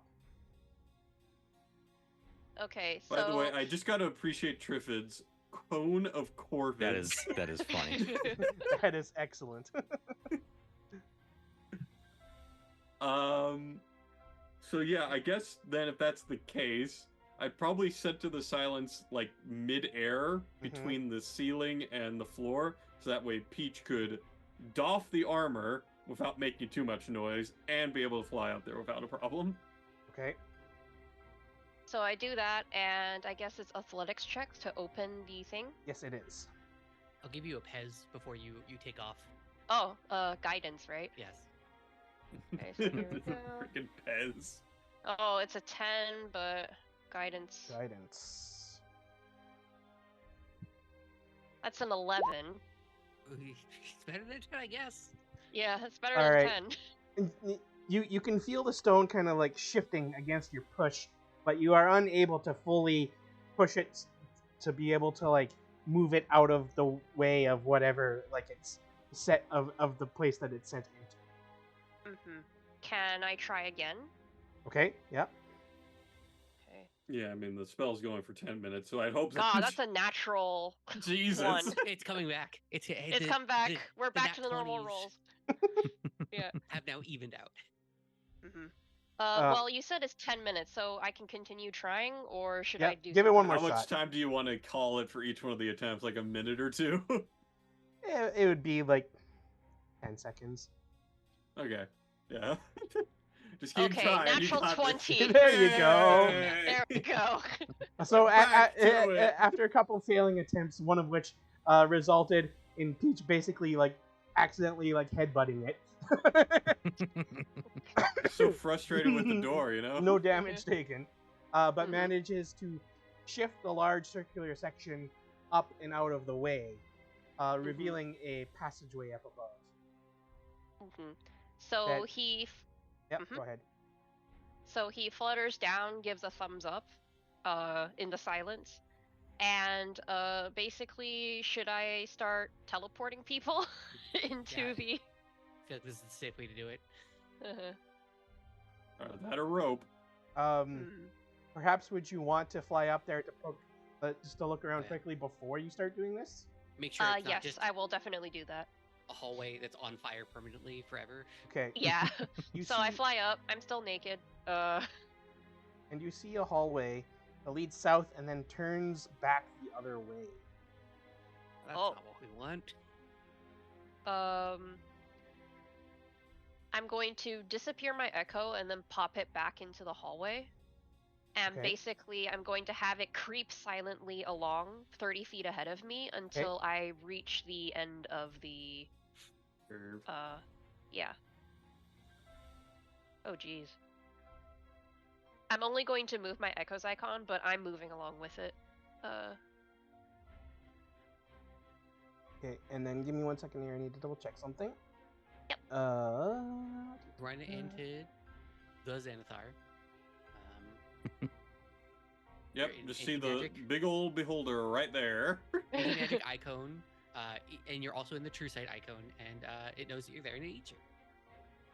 Well, at least it's the Echo, not me. And then you book it the heck out of there. Yeah, Eat your Echo, you lose your class permanently, and then we'll have to pick it up from there next. Peach just dies in this tunnel, and you're like, oh, I wonder where he went. Yeah. Peaches take a long time. Excuse me, there's a disco rave? So you see, the tunnel that you're coming to ends about at a spot 10 feet up above the floor of this chamber. And this room, so then, the room is from floor to ceiling, 30 feet high. Mm-hmm. Luminous violet particles drift through the air like mist. There is a 20-foot diameter fishbowl that seems to dominate the room. Oh, It is filled with water. It also contains a small coral reef, miniature shipwreck, and a sunken treasure chest. And of course, a medium, so like larger than small, for a goldfish-sized goldfish. Okay. A smaller fishbowl, 3 feet in diameter, rests on a pedestal next to the large bowl. And next to all of this is a dwarf who's wearing a skull cap, who's kind of like just like standing next to the large fishbowl and seems to be watching it. Is this dwarf the dwarf that was not present with the bodies? Yes. Ah. A 10-foot diameter silver mirror is embedded in the western wall. There seem to be letters engraved into its frame. Well, Peach is going to see that, be very disappointed, and basically book it on out of there. Right as you start to leave, you can see the dwarf grab like a footstool nearby and drag it over to the edge next to the fishbowl, climb up it, and reach in to take the fish out. Okay. Peach doesn't care. He still books it and goes back to the group, and he will describe what he found. We're gonna leave basically, so he was gonna eat the goldfish? That's wild. No. Well, maybe he was going to put it into the smaller bowl and bring it to someone to look at. That's what I thought. I thought he was gonna eat it, because that's what you would do if you like take a fish with your hands out of a bowl. I guess that is true. But the point is, it is not what we were looking for. We will have to go past the fish people. And then, so saying, Peach like steps back into the zone of silence and puts his armor back on. Those fish people are eating meat currently, correct? Or they're eating something? Yeah. By now, they've kind of finished with their eating ritual, tearing the flesh off of whatever kind of creature it was. And now they're starting to stand up and look around. Uh-oh. I mean, that's not... Look, I wish I was a spellcaster so much right now. It's like asking for a fireball so hard, and I can't... I see it. Tam. Tam, our boy, Tam. Shatter and Fireball. Yep. I want them so much.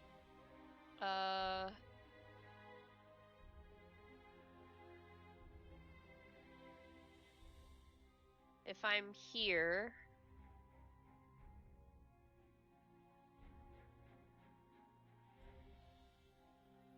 I'm not going to be able to. Are we doing this, or? I mean, we do have to go past the frog people, right? Because the directions were we need to go here or here. Yeah, it's past the frog people. Yeah. Right. So Peach just has his armor on, and he basically looks at Cruz and gets a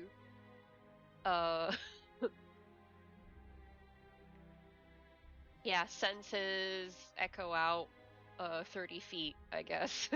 Getting ready to run in there. Once more into the breach. Oh, okay. I guess we're going. I'm going to cast Vigilant Blessing on myself. Oops, apparently I had the description wrong. Apparently they're more fish-like than frog-like, but whatever. They're aquatic-ish. Yeah. One more square.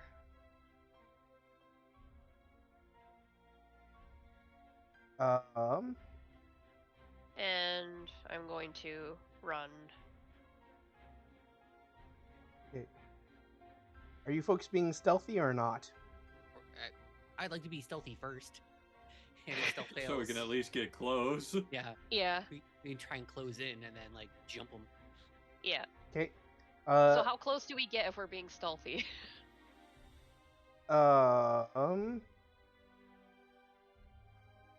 Yeah. Basically, the next square you would have to. If you get within 45 feet of them, they would start to notice it. That which is the next square. Okay. Do we need to roll a stealth check, or are we good? Yeah. Just like being stealthy. How about give me stealth, please? Okay. Stealth. 29. 18. 18.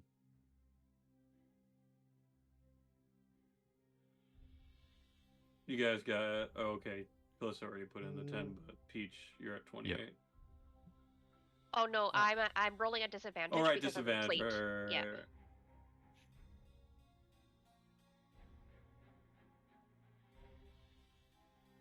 And it's plus 10 currently still, right? Yep. Yes. Okay, so Maloon would get a 22, even at disadvantage with his plate armor.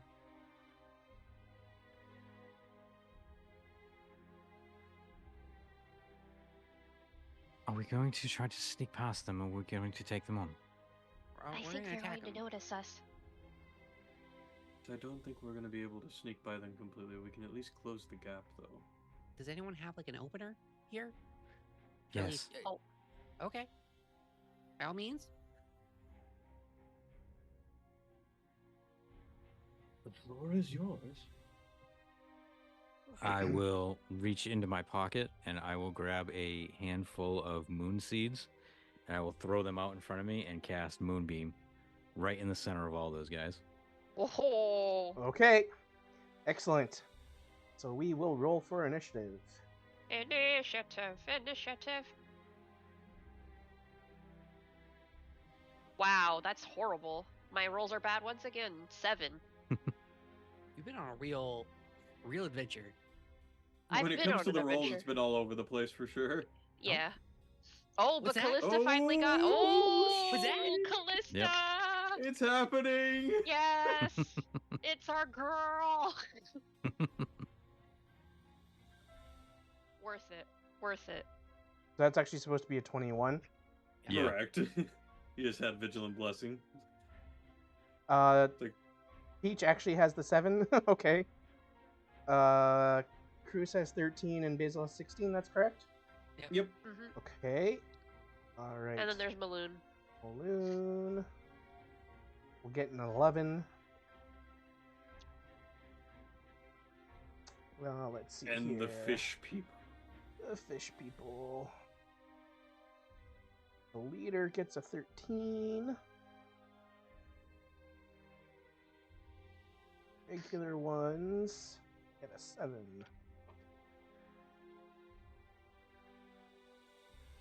What's his dex mod? The leader. No, that right. that is with because it's a tie. Yeah. Mm-hmm. That's a +0. Okay, so yeah, I go then first. I go got ahead a of him. +4.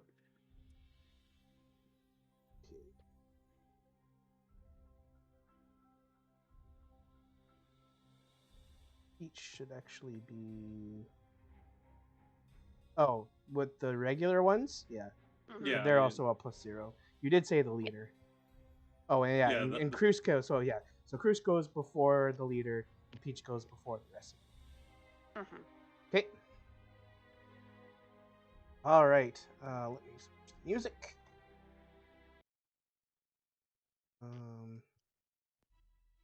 Yeah, let's go with that one this time. Okay.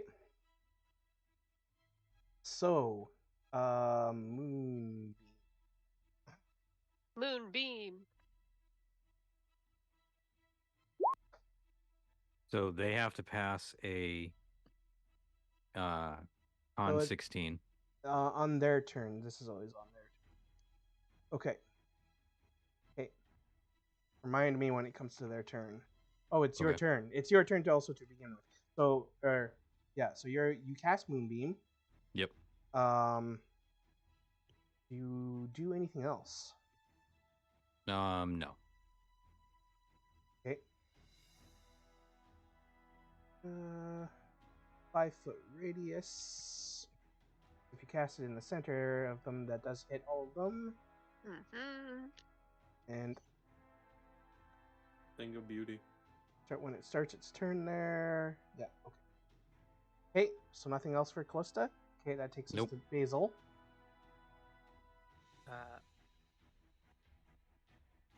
These things, no, I think Basil will just shoot. Basil's You really got trying any to save. 5-foot radius spells there, Basil? Well, I have Flaming Sphere. That's a 5-foot diameter, though. Which I think is that 10-foot Just radius? put it right Or smack do I in have the it backwards? center of them. It's perfect. They're roasting their meat for them. Yeah, all right.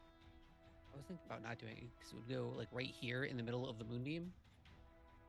Yeah, I'll cast Flaming Sphere. I'll shoot out a little tiny.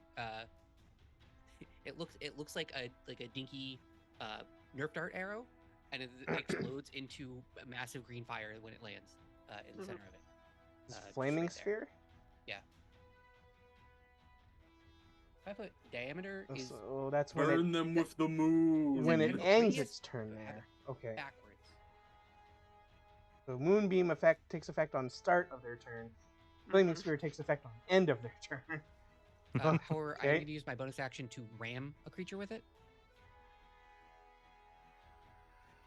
You ram the sphere into a creature. That creature must take a saving throw. Okay.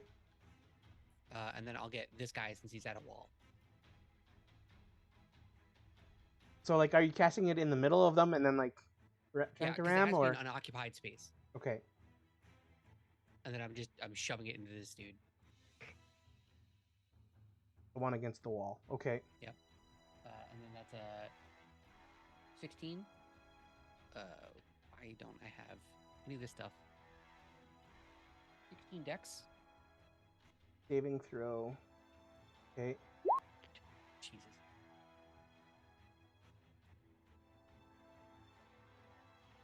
Dexterity saving throw. That's a 15.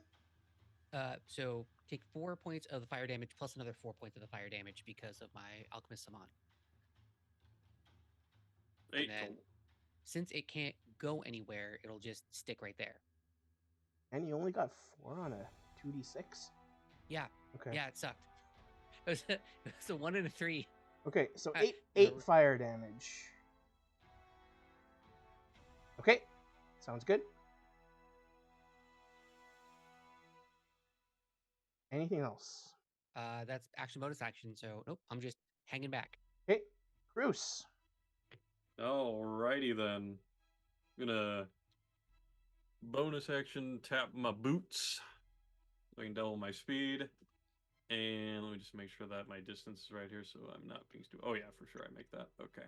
Yep. So, because I want to take a more defensive line here, I'm gonna take out 2 darts in my Birdarang. Okay. I'm gonna fling the 2 darts at the leader. Mm-hmm. I'm going to fling the Birdarang at the guy just south of him. Okay. So let's see here. So the 2 darts, first up, gets a 17. That hits. Okay. It's 8 points of damage. Okay. And then we go ahead and do it again. 25. Awesome. So go ahead and roll that. It's an additional 7. 15 and total. Then, Yep. 15 total. Yep. And then the Birdarang, which will be a 19 on the smaller guy, which I'm also assuming hits. Yep, that will hit. 7 points of damage. And then I'm going to keep a hand free and just crush right up to them. Okay. Shield at the ready. Okay. You've done damage to them, but they're not showing any signs of injury. Oh, I'm aware. I know I'm going to be probably soaking a lot of hits here in a second. This is why I did this. But are Okay. they surprised? Are they surprised? They did just get moonbeamed. And then a giant ball of fire popped up too. Were they surprised? No, I don't think so. I think they just managed to see you coming before everything started happening. It would make sense. If they were still eating, I'd probably justify that they were definitely surprised. Because they were done eating there and they were starting to Yeah. look around. Mhm. Yeah. And we Good luck, had to Cruz. stealth only up to a certain point. Yeah. What was Okay. that face? Good luck, Cruz. I'll be fine. Don't worry, Uh-huh. Peach is going to help you out.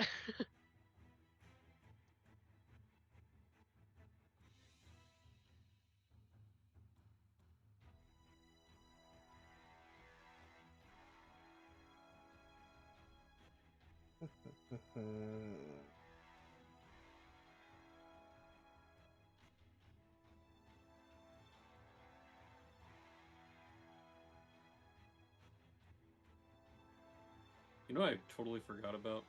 Hmm? My ambush. First turn, I always get the extra bonus damage. Oh, Oh. Yeah, The D8. So, I can 2d8. totally say I don't get it, because I already passed my turn, but it's up to you, Shadow.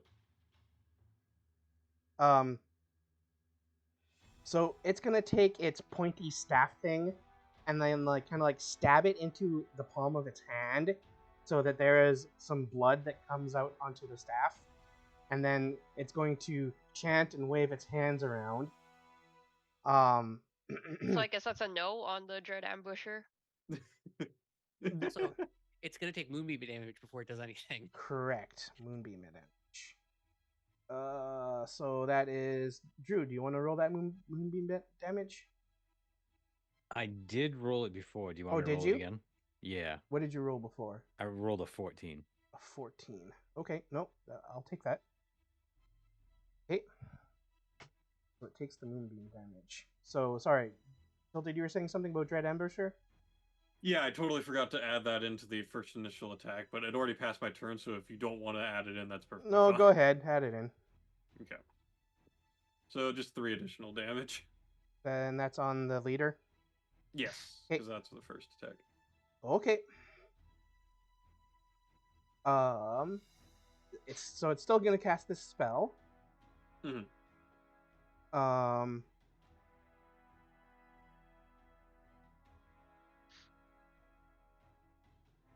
So this will affect only Cruz. Of course. Of course. Make a charisma saving throw. Oh, Okay, that's good. You're very charismatic, right? just a +1 on that. 15?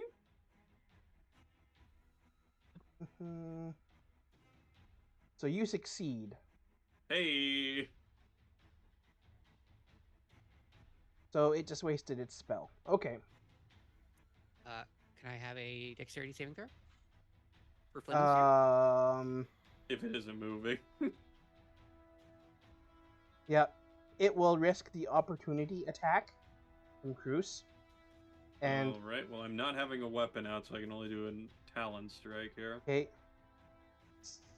So do that opportunity attack. 9. So that doesn't hit. 5. Hold on. 10, 15, 20, 25, 30. And it will get up to here. That's bad. And all the while shouting, whoop, whoop, whoop, whoop, whoop, whoop. Great. I love this for us. Good start. Good start. Okay, so that's its turn. Now we go to Maloon.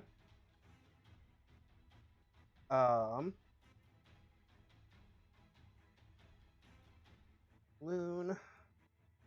Move up to here. So he has line of sight on it. He'll chuck Azure Edge at it. Ho ho.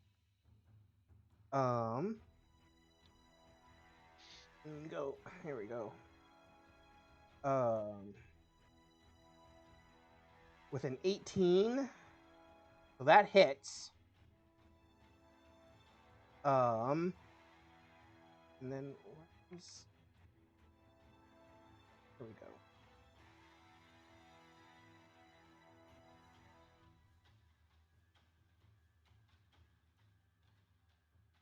$11 damage. Whoa. Solid. To the leader, who ran up to this door. And then Maloon's not able to do anything else, so then Azure Edge will fly back to his grasp. And we move to Peach. Peach's Echo is going to move 30 feet. So that's 1 square ahead of Maloon. Whamp. And then I'm going to switch places with it. So that is me now. Okay. That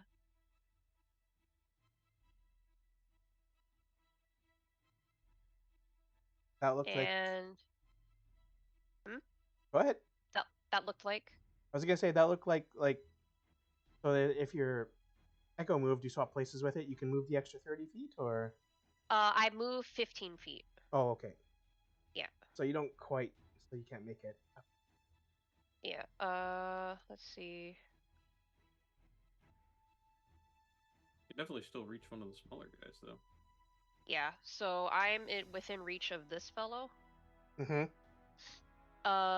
And I'm going to bonk him. Okay. And you're just outside of the moonbeam and the flaming sphere. Mm-hmm. 18. Yeah, that hits. Only 5 points of damage, but I get to attack again. Okay. Which is a 21. Yeah, that also hits. And that would be 9 points of damage. Okay. Yeah. I end my turn, and my Echo disappears because it's more than 30 feet from me. But I am going to pop it back. Yeah. Okay. Yeah, I'll just put it there just to show it's out of play. Okay. Then we go to all of the other fish people turns. Moonbeam. So Moonbeam takes effect, which was 14 damage. Right? Yep. So the one that Peach hit dies. And all the rest take 14.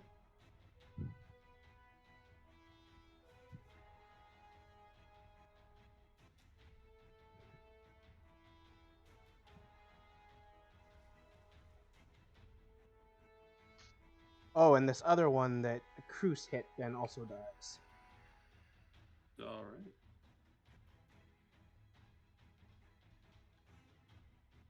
Does the one that Basil hit with the fire spear die? Oh, yeah, it also dies. Everyone's contributing. You get a death, and you get a death, and you get a death. Okay. So, which one are we at? This one. So,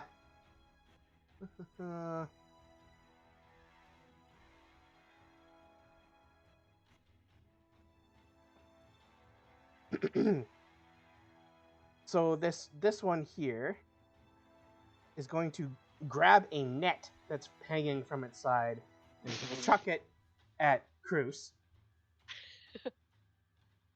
Watch out, he's gonna get you.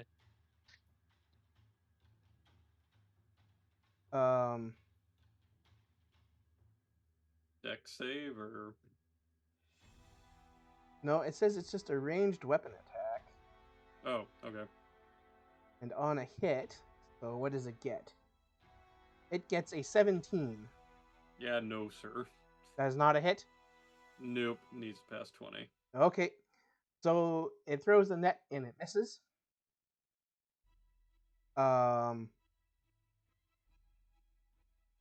This is one bird you cannot cage. And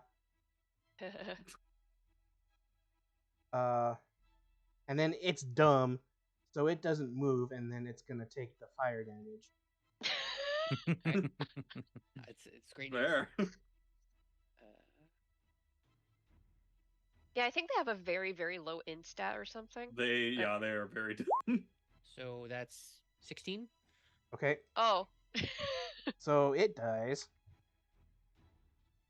This one down here.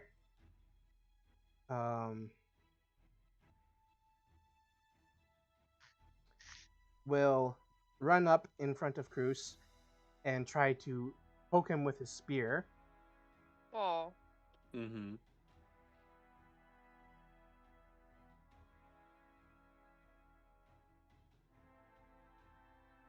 Then it rolls like 40 to hit or something. It only rolled a 7. Well, I got a 7 total, so that's a miss. Oh, baby. I see him miss the poke, and I just like I just take the spear and like lodge it just between where like my elbow. Like it's okay, buddy. It's okay, you got one. And it's also not smart enough to try and move, so it will also die to fire. Leaving this last one, which runs up in front of Peach. Oh, hi. Which then also takes it currently out of range of both the flaming sphere and the moonbeam. Just by happenstance. And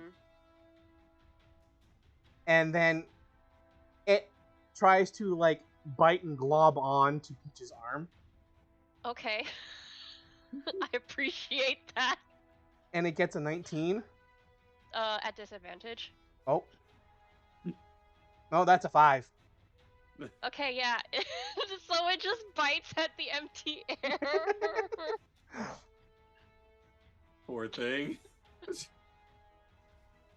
Just imagine, this is how we looked to that one orc wizard and the mind flayer when we were trying to kill them. Okay, so that's the end of its turn.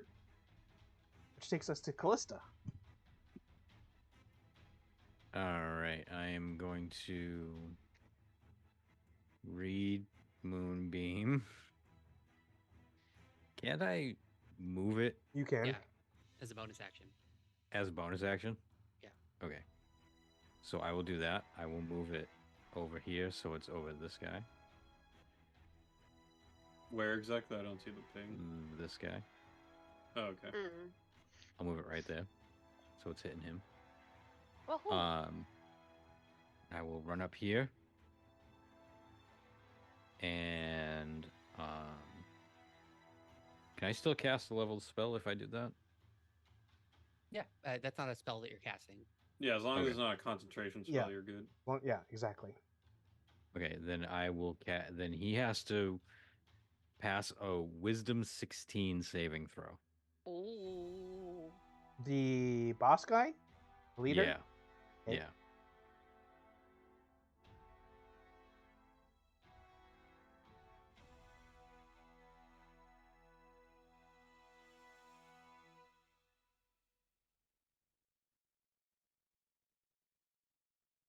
It gets a 9. All right, I throw my hand out and I say, "Stop!" And I cast Command. Aha! Well, that's definitely not moving out of the... Yeah. Well, actually, hold on. Creature. Wait a minute. Okay. It's at the end of the next turn, correct? Yes, but isn't it, like, command as long as it doesn't, like, put it into a situation where it would actively hurt it? No, I don't think you can make it, like, stab itself or walk off a cliff or something. Yeah, or, like, harm. It can still stop, though. Okay. Making sure. Yep, okay. All right. Good job, Callista. So we will go on to Basil. Basil's just casually walking up. Wow, this wasn't actually as hard as I thought. The flaming spear starts rotating slowly. And then, like, sonic balls up here and then slams into this dude. Sorry, which one? This guy right here. The leader, okay. Yeah. So I need a Dex 16 as it's trying to hold. Does it automatically fail because it stops? I don't know. No. Okay. Yeah, it's not a mutually exclusive. Okay, yeah. I got a 2. Woo! So that's... Oh, man. Rolled even worse. So 6 fire damage. Okay. 2 ones. Baby. Oh, that's such a bummer. 6 fire damage. Okay. Just the ball is just chilling in the square. Okay. Anything else, Basil? I don't think so. That was just bonus action. Oh, okay. Okay. So hold on. Can I? 50 feet. Like I moved 25. I instead move to here and have a semblance of a line of sight on either this dude or this dude. Yeah. You'd be able to see it, depending on what you do. It might have half cover. Well, I'm gonna make it acid splash, right? I'm gonna shoot the acid splash bolt for another Dex 16. Flash.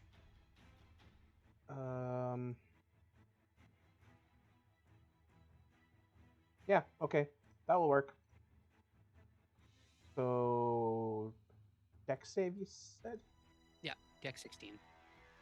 All about those Dex saves. Got a 9. Okay. I get to do damage. It's crazy. Woohoo! 12 points of acid damage. Okay. Nice. It is looking seriously hurt. Okay, that takes us to Cruz. Yeah, I think Peach has got the little guy covered, so I'm gonna go ahead and run around, get into line of sight, and throw 2 more darts at him. Shit. Oh well, too late now. Never mind. So, my guys could do such cool stuff. 19. I forgot. I forgot that there's supposed to be slime covering this room, so everything was supposed to be difficult terrain. Difficult terrain. Well, it wouldn't have mattered too much. So, 14 hit for the second one. Yes. And that'll be an additional 8, so that's a total of 16. And that's on this one? Yes. Okay, it's dead. Hey. We're doing it, guys.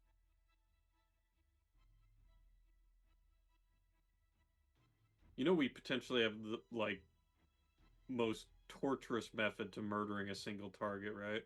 Bludgeoning it to death with a fireball while it gets burnt with a moonbeam? Yes, and then on top of that, you have Peach, who can go ahead and force them to not be able to move. I mean, that's basically what we did with the Shambling Mound. Yeah. Yep. Listen, it's a good thing we did that to the Shambling Mound. Yeah. Remember, one attack basically almost knocked out Peach. Alright, so it will be Maloon's turn. And he'll go up beside Peach and take a swing with Azure Edge at the remaining fish person. The 4 possible swings he can do, you mean? Yeah. Yeah. I'm pretty sure he only needs one. Gets a to 20. be honest. Gets a 26 to hit. Yeah. Oh, shocker. And then we'll do 9 damage. Oops. And that kills it. Okay. All right. Woohoo. So that ends that initiative.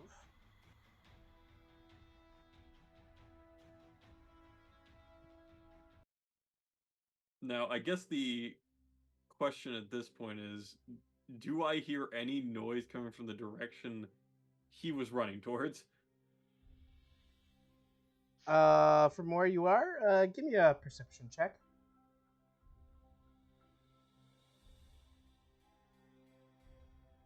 23. You hear the sound of faint splashing. Well, I think we have some more company coming down this way, perhaps.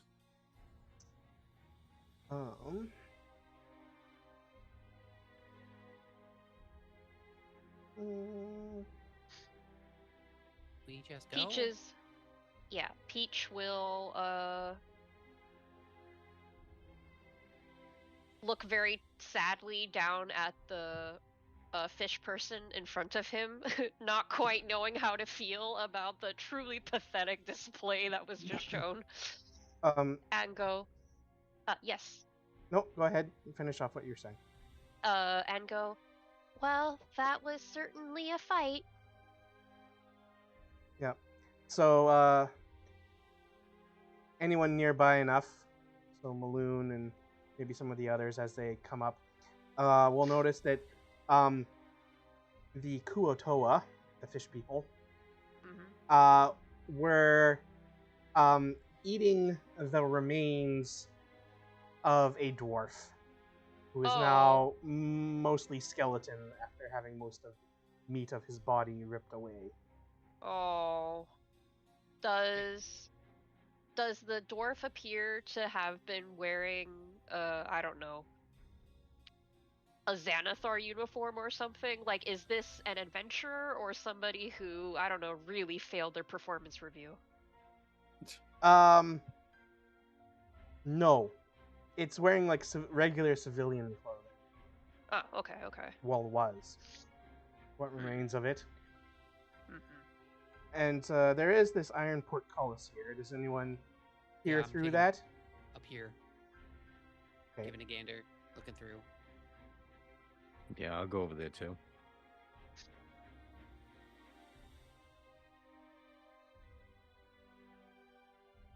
Okay, so through the portcullis,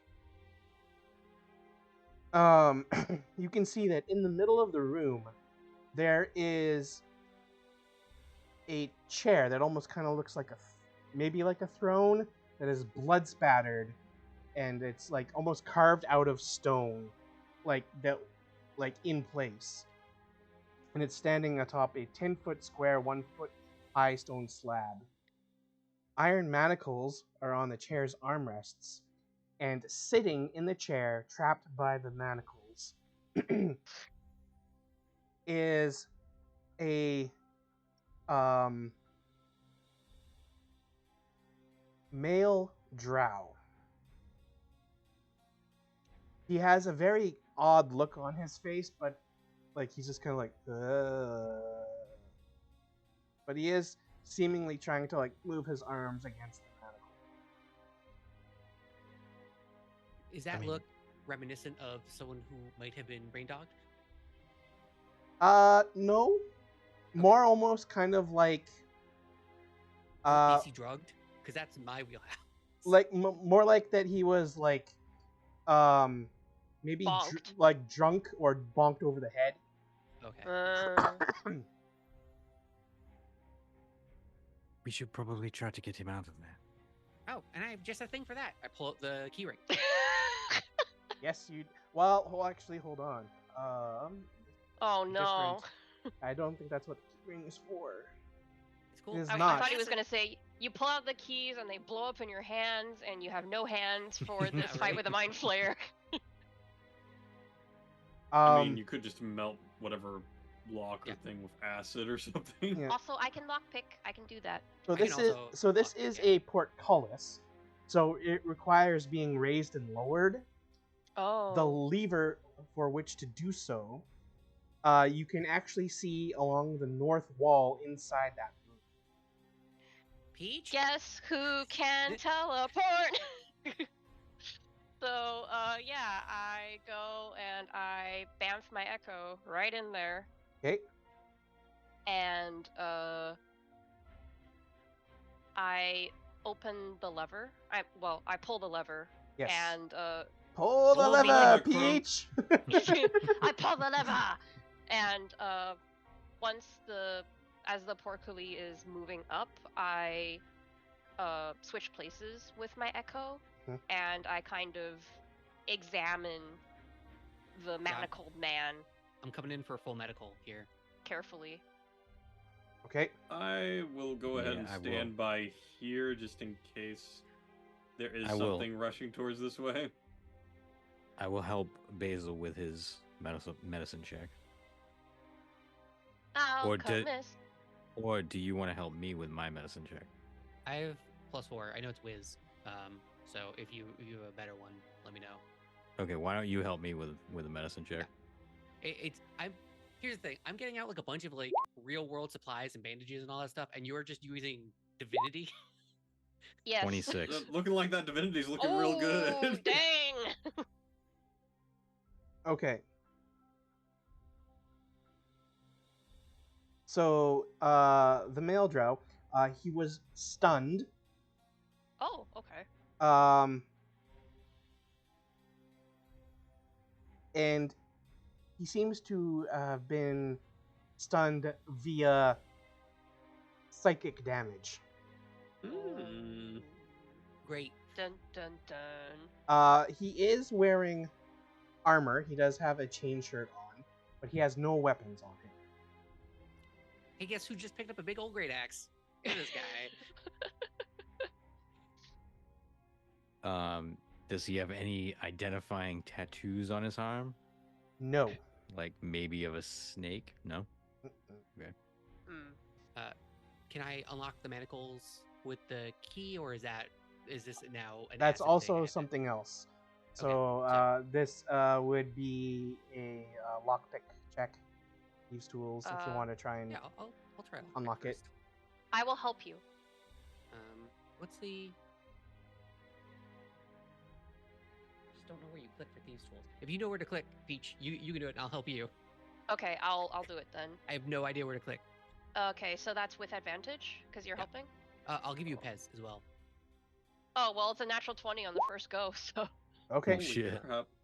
All your ability checks have been insane today. Yeah, I almost wish it was the other way around because I would love to get those crits. Yeah. Okay, so I pick those locks. I pick those manacles. Yes, you managed to expertly pick the locks of the manacles, and the drow's arms come free. Is he still out of it? So that Like, is he? Is he coming to? He's or coming are we to. going? Yeah. Okay. He seems to be kind of like in a foggy state. He's like kind of like, huh? He's like looking around, and then he starts speaking in Undercommon.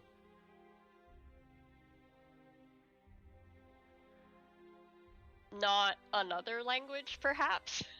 Undercommon strictly, not drow. Oh, okay, yeah, sure. We'll say he starts speaking in drow instead. Oh, what does he say? Out of curiosity. Are they two different languages? Yes.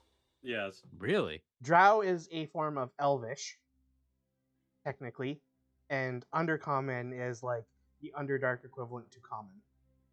Oh, I always thought drows spoke Undercommon. Well, they speak both. Ah, okay. Yeah. Yeah, I would recognize the Undercommon if I was in there, but I'm not. And he seems to be saying things like, who are you? What happened to me? Where am I? Where is Raylin? Peach is going to take this in, and he will kind of wave his hand carefully in front of the guy's face just to see if his eyes focus. And he's going to say very softly, "Hello, you are in the company of friends. You are currently trapped in the Xanathar lair, and we have freed you. We are about to kill some brain dogs." And he says this in common. Okay. Do you understand me? Da. Yes. Oh, okay, so Drow is Russian. According to Arv's channel, Drow language is canonically Russian. Yeah, that is true. Yeah.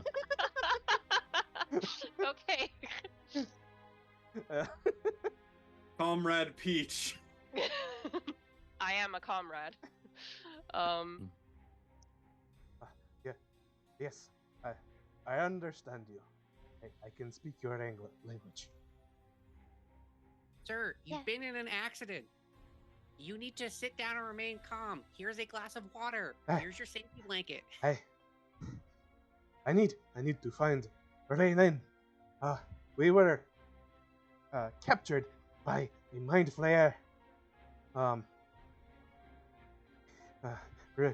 Raylin, she is my superior. We were on a mission from Skullport, and then they captured us in the Under Mountain near Skullport and brought us here. And you don't know where Raylin is? No. She was taken away from me, and then the mind flayer was trying to have his way with my brain. He kept interrogating me, trying to find out more about our mission. Yes, well, we're here to put an end to him, so... Well, if you're going to put an end to that unholy creature, then I am a friend of yours. Fight with like an axe or like a crossbow, or I think I have some daggers lying around in here. I have a sickle. They took my weapons.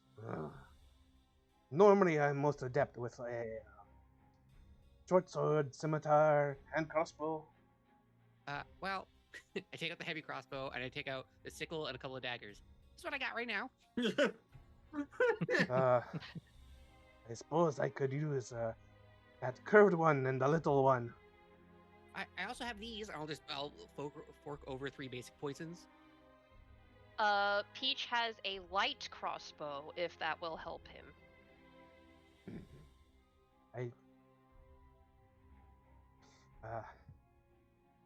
How does he know you weren't all a trick by the flare hallucination?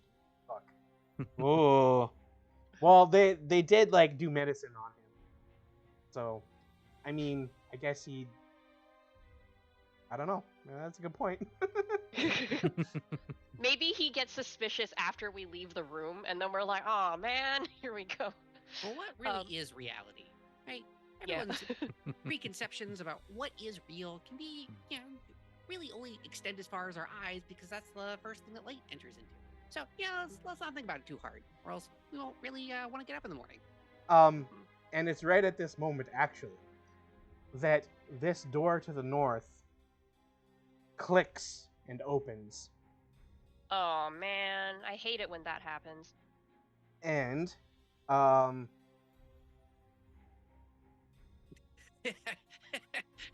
So watching Bruce just inch forward. Does my glaive light up? Shadowed? It does. Your glaive does indeed light up. I'll just reveal this entire room anyway.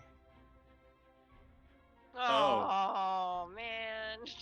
And coming out from that room is a mind flare and one of its pets. Oh, it's you! Well, shit. Alright. We are at 3 hours and 8 minutes into stream on a Saturday night. It is 12:41 Eastern Time. Do you wish to... It's about to be 2 a.m. I do need to clock that in. Hey. Yeah, that's also true. So, I will ask you now, do you want to do this right now or leave it on a cliffhanger? I'm for fighting, but I'm also way different time zone than you guys. Yeah, if it's 2 a.m. for Hoodie, then I think we should leave it up to Hoodie. Well, it's also It all depends. It would be 2 a.m. for Drew as well. Yeah. Yes. Oh, okay. It's 2 a.m. for the both of you, so you should decide. We live in America where the sun is just a made up hokum game. That's mean, very true. Technically, wouldn't that also be the case for Yoi? It's just that Yoi's schedule is more flexible currently. Oh no, it's not 2 a.m. for me. I'm behind. Are you not doing DST? No. Hmm? Be nice. We're Americans. We still have that. Well, it's not 2 a.m. for me yet. Oh yeah, but it's going to be. Yeah. When it hits 1 a.m., it'll be 2 a.m. That's what I'm talking about. Yeah. Mm-hmm. I'm good with this. I mean, I'm gonna be up for a while. I have to do D&D prep after this, so I'm gonna be up for a while anyways. As long as you're cool with it, both you and Drew, because you're the ones that are effective most immediately. Yeah. I absolutely want to do this fight right now. Okay. Okay. But I also want to run to the bathroom.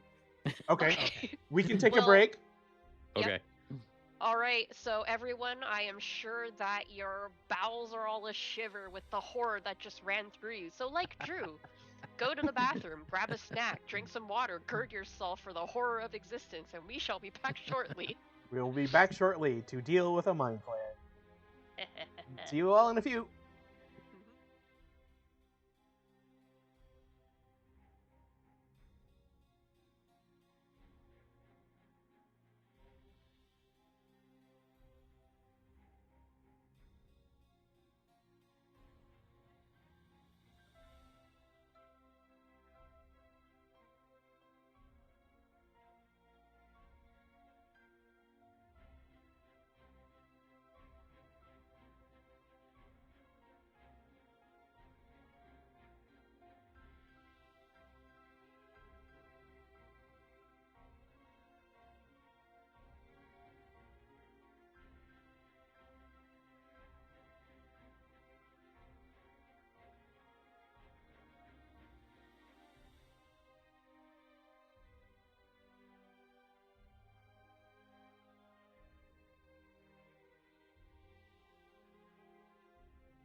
And we're back. And welcome in Raiders. Hi. Welcome. Hello. Thanks for the raid. Eric from The Kids Are Asleep, who is doing music on his stream tonight. Welcome in everybody who came from that. Welcome. We are going a little long tonight because everyone really wants to fight this Mind Flayer. Yep. Been talking about it a lot, and now we're finally here.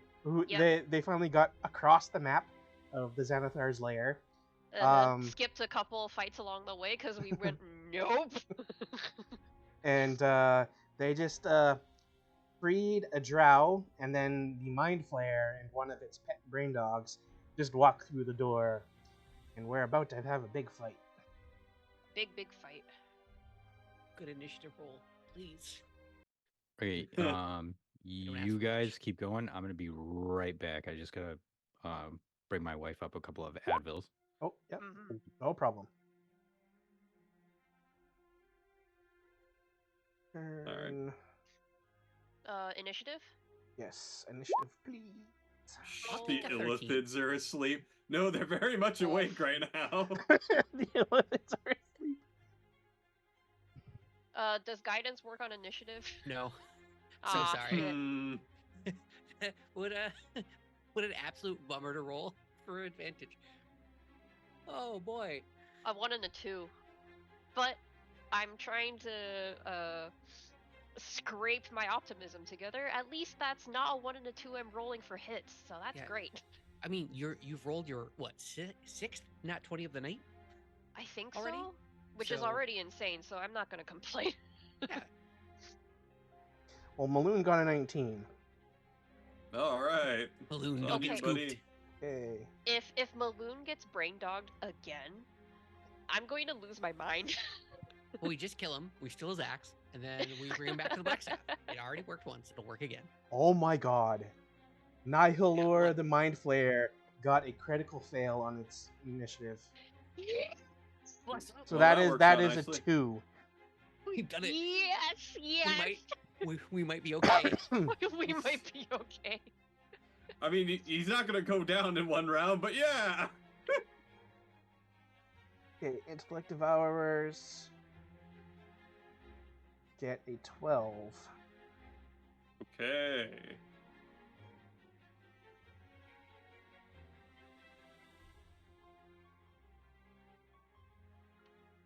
Sort. Well, we have to wait for Drew to come back to roll for Callista. Alright. But Maloon will go first, followed by Cruz. And Peach, you do get to go before the Mind Flayer goes. I mean, that's the only important thing, right? Yeah. As long as I go before the Mind Flayer.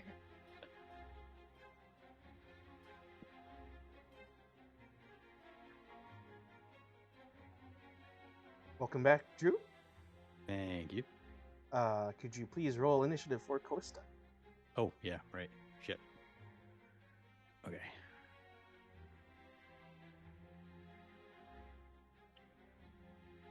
Also, Shadowed. Mm-hmm. I have Peach, I mean, physical Peach over here by the lever, but I was interacting with yeah, so do you want to drow, move... so can I move him like next to here or here, Yeah. I guess?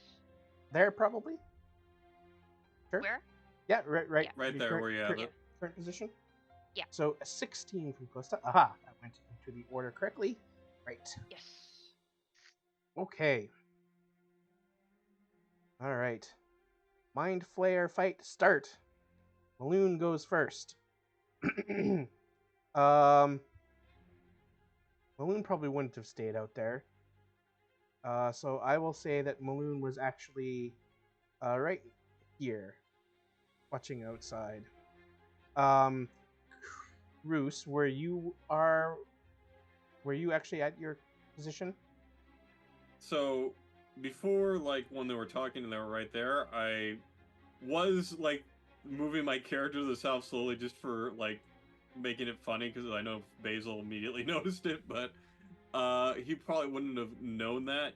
You'd probably hear the commotion going on now. The question is it adjacent enough, the sounds going on, that I would know that this room is connected to it? Yeah. We were Okay. actively talking to like a prisoner too, so I'm not sure if that would have caused you to be in the room or not. Yeah. That's up to you. I was over here, like I was saying, listening to see if anything else was coming this way. Okay. You definitely would have heard like the sounds of the Mind Flayer and the Intellect Devourer getting out of the pool. So you would know that there's something going on in that room. Got it. So you want to stay where you are? Yeah, I'll say I'll enter from that side. Okay, fair enough. Okay. So I did say that Maloon at least would have come in just inside the portcullis. So he'll see the Mind Flayer walk in, and he just kind of loses it. Yeah. Yeah, Yeah, I understandable. imagine he's a Yeah. little upset. Yeah. This is probably the guy that murdered him. Yeah. Oh, for sure. So he can get over right in front of the Intellect Devourer and beside the Mind Flayer, and he will use his multi-attack. 4 attacks. He'll do 3 on the Mind Flayer and 1 on the Intellect Devourer. That's crazy. No, man. Aww. All 4 for real? All 4 of them? Wow. So his first hit is a crit. Nice. Balloons are Letting that anger out real quick. Rage crit. Second hit is a 23. I thought for a second you were going to say it was another crow. Like, okay. Third hit is a 24. We're doing it. Fourth hit is a 14. So All right. all 3 of those hits on the Mind Flayer hit, and the hit on the Intellect Devourer hits. Yeah, Okay. 14. I was going to say, they don't really have a huge amount of AC on the Intellect Devourers. You know, if a creature that is literally a walking brain has almost the same AC as Peach in studded armor, I would be very upset. Okay, so that's first hit is 12 damage. Second hit is another 12. Third hit is a 16. Dang. So that is 24 plus 16. That is 40 damage. to You the account Mind the crit, right? Oh. Okay, hold Oh, on. dang. Plus, so 17. So 57. 57 Whoa. damage to the Mind Holy Flayer. shit. That's a good start. Good start. Real good start. Kill him. Next. Basil's just fist bump, but yeah, kill him. And Get 'em. 1 hit to the Intellect Devourer. For 14 damage. Next thing we know, it's like, and the Mind Flayer turns out to have 5,000 HP. You're all gonna die. And so now they're both visibly injured Time. of those 2. Cool. Cool. So, Love that. so Maloon is, to the hells with you, or back to wherever you came from. Are we Ballista. sure he's not a ranger with, like, favored enemy, illicit? He's just justifiably angry. I believe I mean, he's just supposed to be, like, maybe a champion or battle master. Yeah, it would make Oh. sense that yeah, he's a fighter. that would do it. All right. So I'm going to run over here. Okay. And let's see. Does a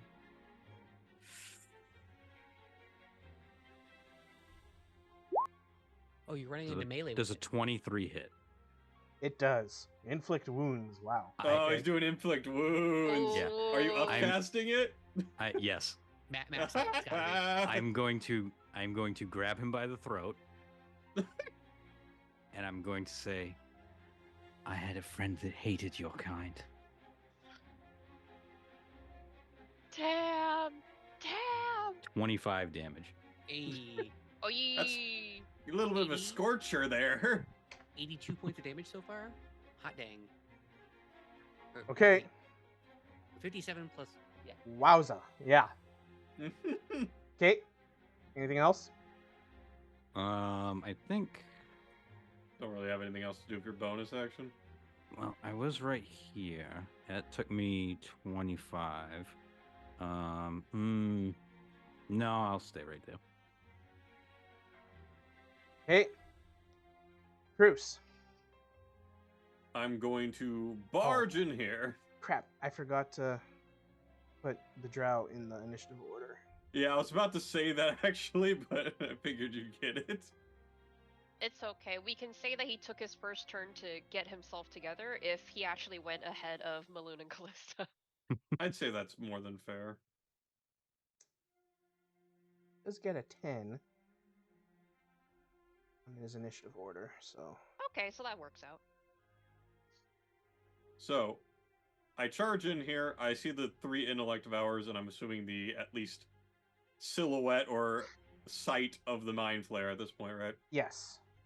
So Okay. just to give you a description of this room, just so you know. Okay, perfect. That was about to ask. In the middle of this room is a 10-foot diameter, 2-foot deep circular pool containing luminous green brine. Swimming in the brine are, well, now 3 intellect valorers. There are also rusty manacles bolted to the walls. Oh. Oh no. I see. So, That's the worst.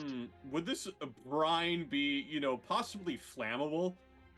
No. Aw. Damn. All right, that's fair. So I mean, I could very easily get over there, but I provoke a bunch of opportunity attacks. So I think I should probably deal with the threat in front of me first. Mm-hmm. So I am gonna go ahead and take a couple of swings. The first one closest to me. Let's do this one right here. And longsword, come on, show me the money. 21.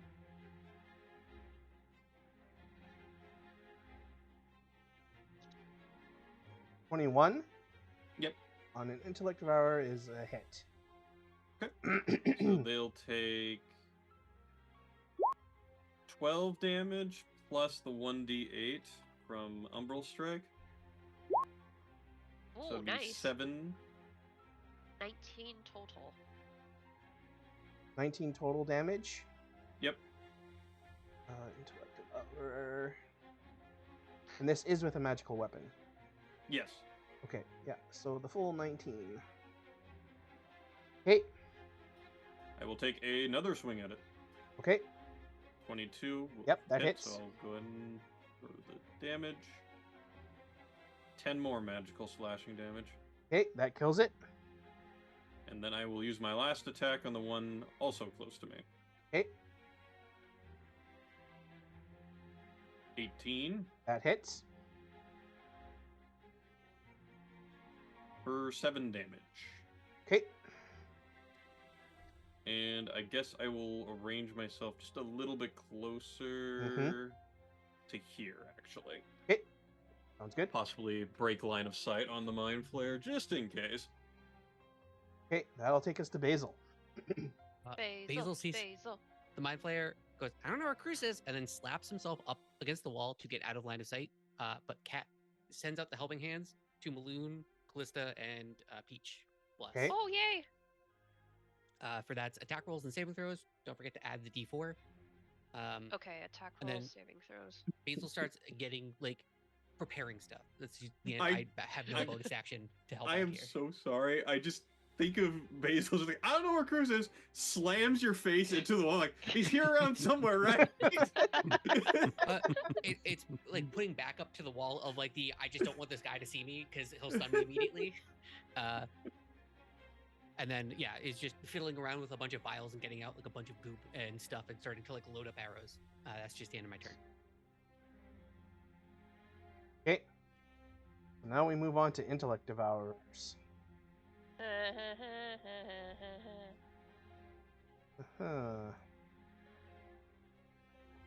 Come forth, filth. Do you have a full what is it, Emerald Enclave thing on you with Greater Restoration? I do.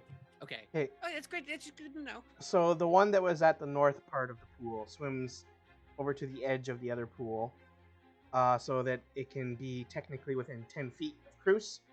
Uh-oh. Yes, uh-oh. Uh-oh. Cruz, make an intelligence saving throw. Yep. Just a straight D20. 17. Okay. Ooh, Okay, phew, so you phew. succeed. So you do not take the psychic damage. So that's it for that intellect devourer. So the next one is the intellect devourer in front of Maloon.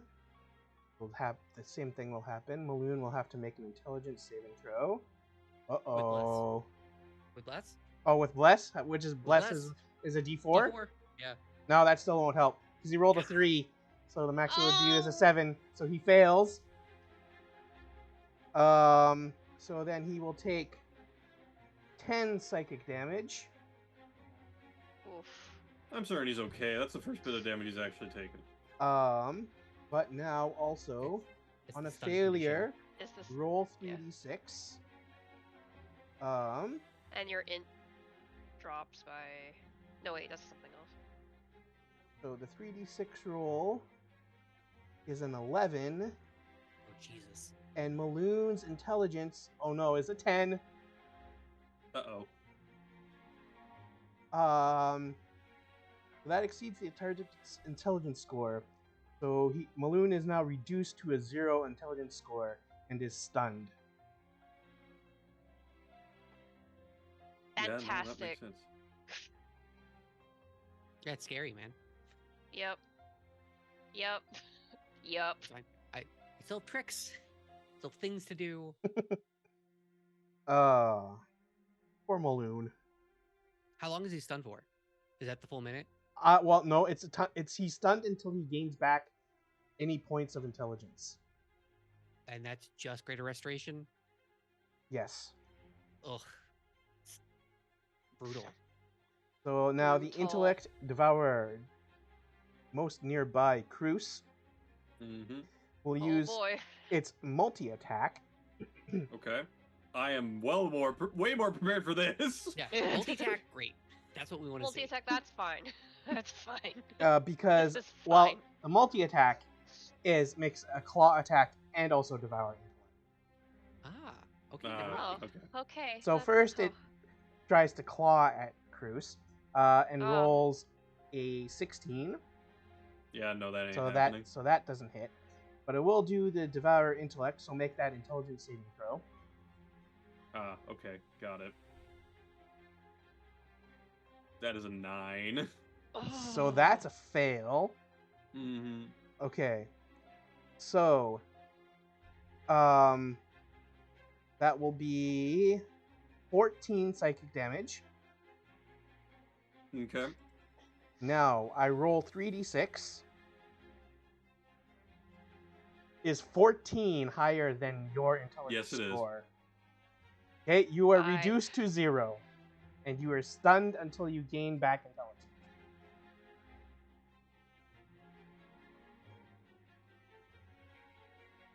Oh All boy. right, This is going sideways fast. Yeah. And so now we have the drow. I cannot brain today.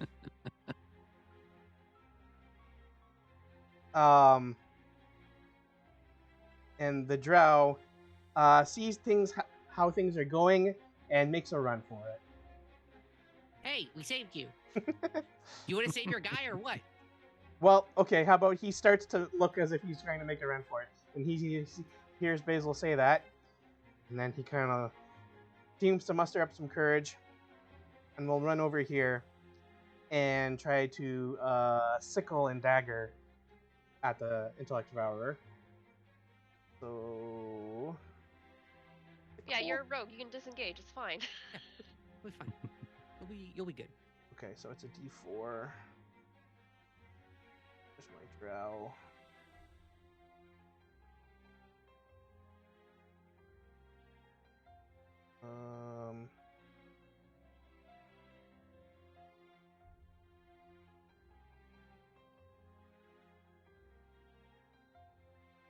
Okay, so he will roll a 13. So that hits.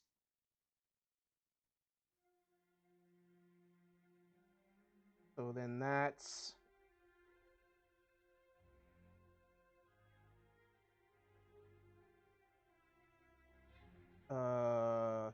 plus 2 is 5 damage.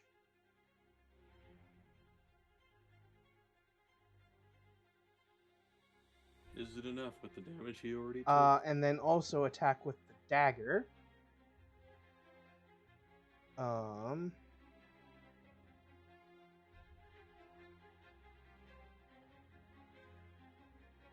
For which he gets a 12, which just hits.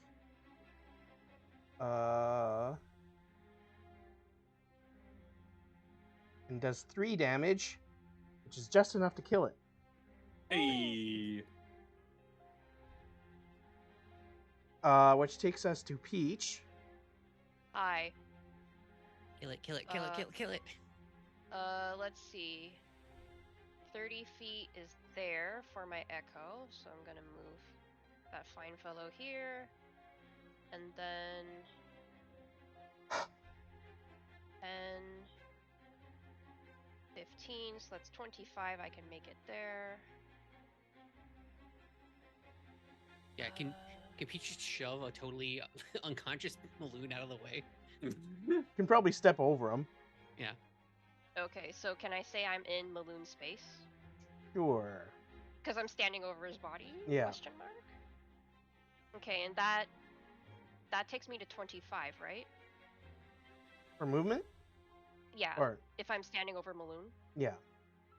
Okay, then I'll move here to make it 30. Okay. And bonk. Now's All the the time, by the way. bonks. You let it rip, Max. You do everything. Yeah. Remember, these 25? are all with a 25 D4 hits. if you need them. Yeah. 13 points of damage. Guess what? He dies. He dies. Beautiful. Bless up. All Go kill right. all the other ones. Okay, we got this. Hell yeah. Then I look at the guy, I'm like, am. I told you. I am. I can't move any further, can I? Yeah, you've used every bit of your movement, even your echo. Yeah. So I am going to action surge, Okay. which gives me another action, right? Does that give me movement or Does no? not. Okay, then I'm not going to do that. Yeah, just another set of attacks. Yeah. Okay. So that is all I can do for 'Cause- this round. Well, yeah. Bruce is about to get brain dogged. Yeah. Oh no, there's still you got time. Okay, so if that's Peach's turn, Maloon is Callista. to- stunned. His intelligence at 0 and can't do anything. Ballista, it's up to you.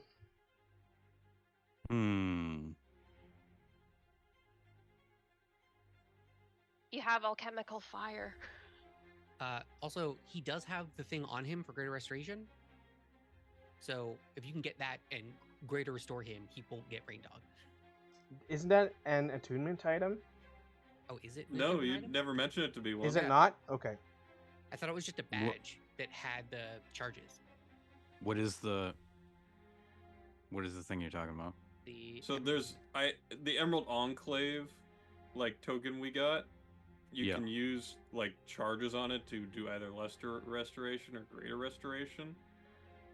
And Cruz currently has enough charges to do 1 greater restoration, I think. Yeah, because I used mine before on Cruise for this exact reason. Yep. Oh, well, I'll do that then.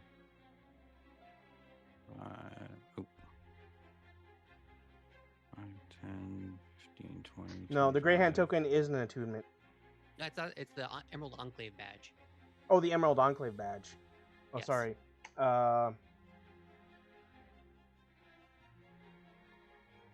What's that? It was I think you just gave it to us. Yeah. Like as part Are of you the only one of that the has rules. it? I No, had Basil- one and I No, used it. me and Basil have it. Oh, Yeah. okay. Yeah, because I definitely don't have that.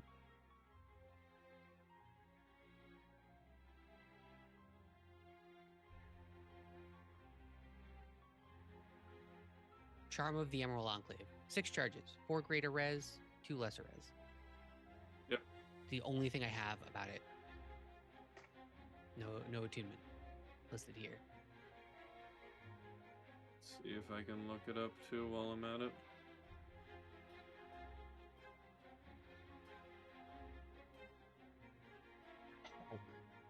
This is from one of my PDFs. Documents of Waterdeep.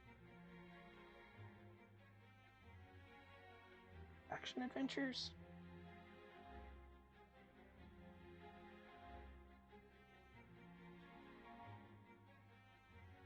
You remember when you got it? It's called the Charm of Restoration. I think I found it. This charm has 6 charges. You can use an action to expend some of its charges to cast one of the following spells. Aha. Greater Restoration Yes. for 4 charges. Lesser Restoration for 2.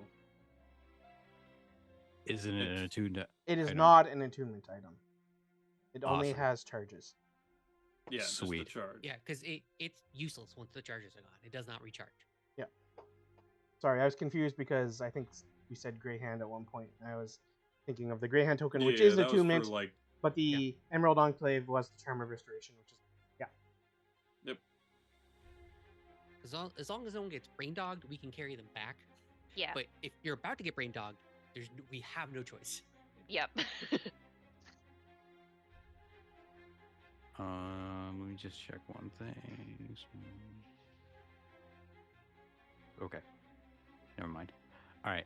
Yeah, I will grab that thing that we all just talked about, Yep. and I will do the thing that we all just talked about. okay. All right. So Perfect. so Down you to 2 charges. so That's you all I run needed. in and you see Cruz like having like fallen to his knees and like looking like possibly yeah, like completely out of his mind.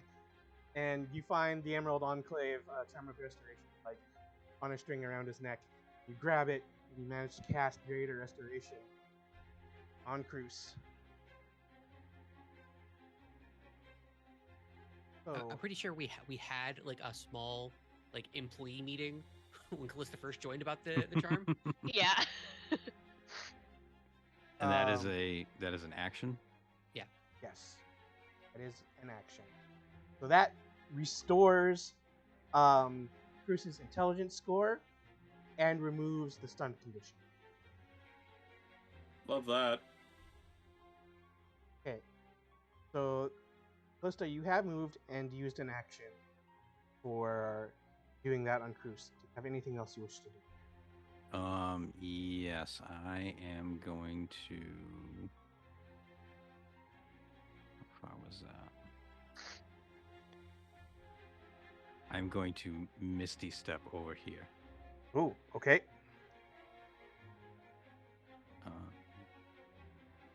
So, boom, there we go. Okay. And that's it? And that's it. Okay. That's all I can do. Cruz, Action, bonus action. you're So I'm back on my feet, right? I have Yeah. my faculties back. you have your faculties back. Okay, perfect.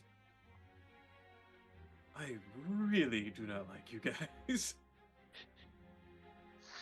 And I'm going to show that displeasure by swinging my sword at this one right in front of me again. Okay. 17. That hits. 9 damage. Okay. And I'll swing again. Ooh, 10. 10 does not hit. That's unfortunate. Alrighty. Still love that you killed the Mind Flare before it even got a chance to do anything. That's God. That beautiful. is ridiculous.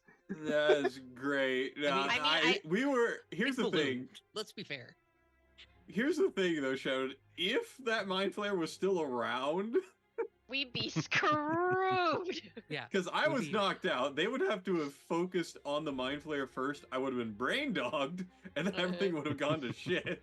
Mhm. We could have met Belfred. Oh, Yep. yeah, you sure Right. could Could have have. met Belfred. Could have happened. Oh, man. Alright. Well, No, this is 100% a TPK possible fight. Yeah, Mhm. if Maloon didn't do that 57 damage, we might have been so much worse. Oh yeah. That was when that happened. I was like, okay, we can succeed. Yeah. Yep. Because I came in here with we'll probably lose like 1 to 2 players. Yep. So that was 2 attacks from Cruz. Yes, that was my 2 attacks. I'm just trying to think if there's anything else I want to do here.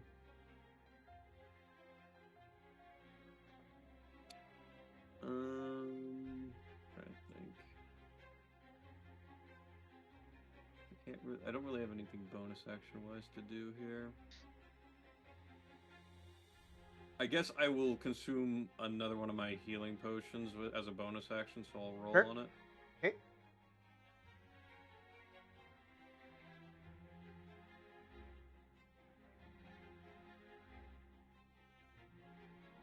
Seven.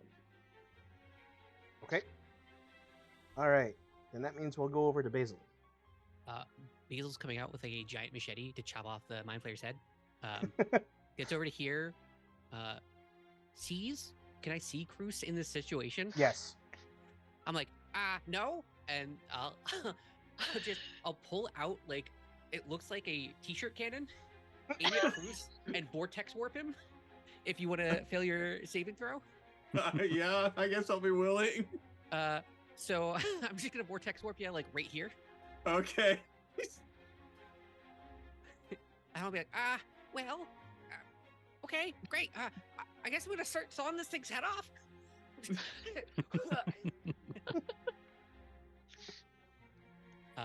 Yeah, and that'll be my turn. That's Okay.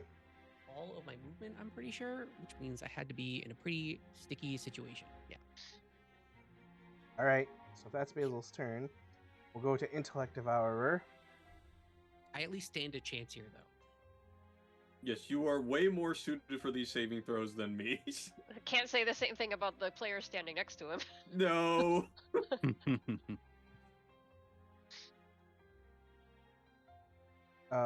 And this Intellect Devourer, right one? Yeah. Well, run up to Basil. And claw at him first. I'm Sentinel. just covered in blood from the mind flayer. What? Get out of here. Sentinel. Yeah. Yes. For opportunity when attack? a creature within 5 feet of me makes an attack against a target other than me, I can use my reaction to make a melee weapon attack against the attacking creature. Okay, go ahead then. Please. 11. That does not hit. Bless. Add bless to Oh. it. Oh, You bless. gotta- Right. How Bless much is is- bless? D4. 1d4. 1d4. That would be a 13 total. 13 does hit. Hey, Woohoo! the bless difference. Hashtag bless. That's 14 points of damage. Okay. All right. So now it will, or does the Sentinel stop it from attacking, or? No. No, Okay. just Stops movement the speed 0. movement, if anything, that'd Okay. be it. So it will claw Basil. It got an 11. I don't think that hits. It does not. Okay. So now it will use Devour Intellect. Fantastic. Make an intelligence saving throw. Does a 14 do it? A 14 is a success. I'm just looking at it like, get out of here! I gotta chop off your dude's head. I'm just like not Okay. even paying attention to it. And now we Brain go dogs. to the other brain dog, which will run up to Callista Oh boy. and claw. Well, that's a critical miss. Love Nice. that. Then it will also try Devour Intellect. So make an intelligence saving throw, please, Callista. With bless. I feel like he's like eating his mic with that whiff bless. With bless. We gotta remember. Oh, 15 though. Plus a without the T4? bless. Yeah, plus a d4. Which will be a success. 15 enough Phew. is enough for this. Okay. Okay. It's So- happening. That's it for the intellect devourer. We've stabilized. And so the drow will step over Maloon to behind Basil and then chuck its dagger at the intellect devourer.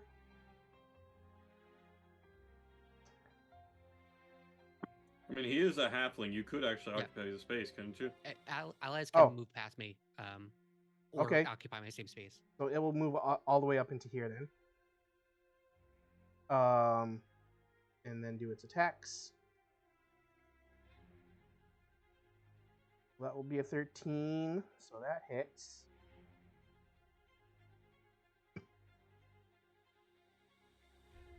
For 4 damage.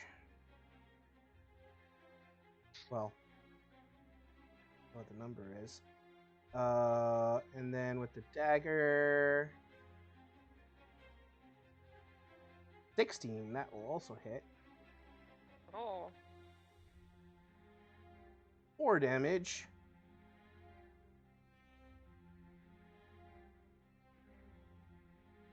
Okay.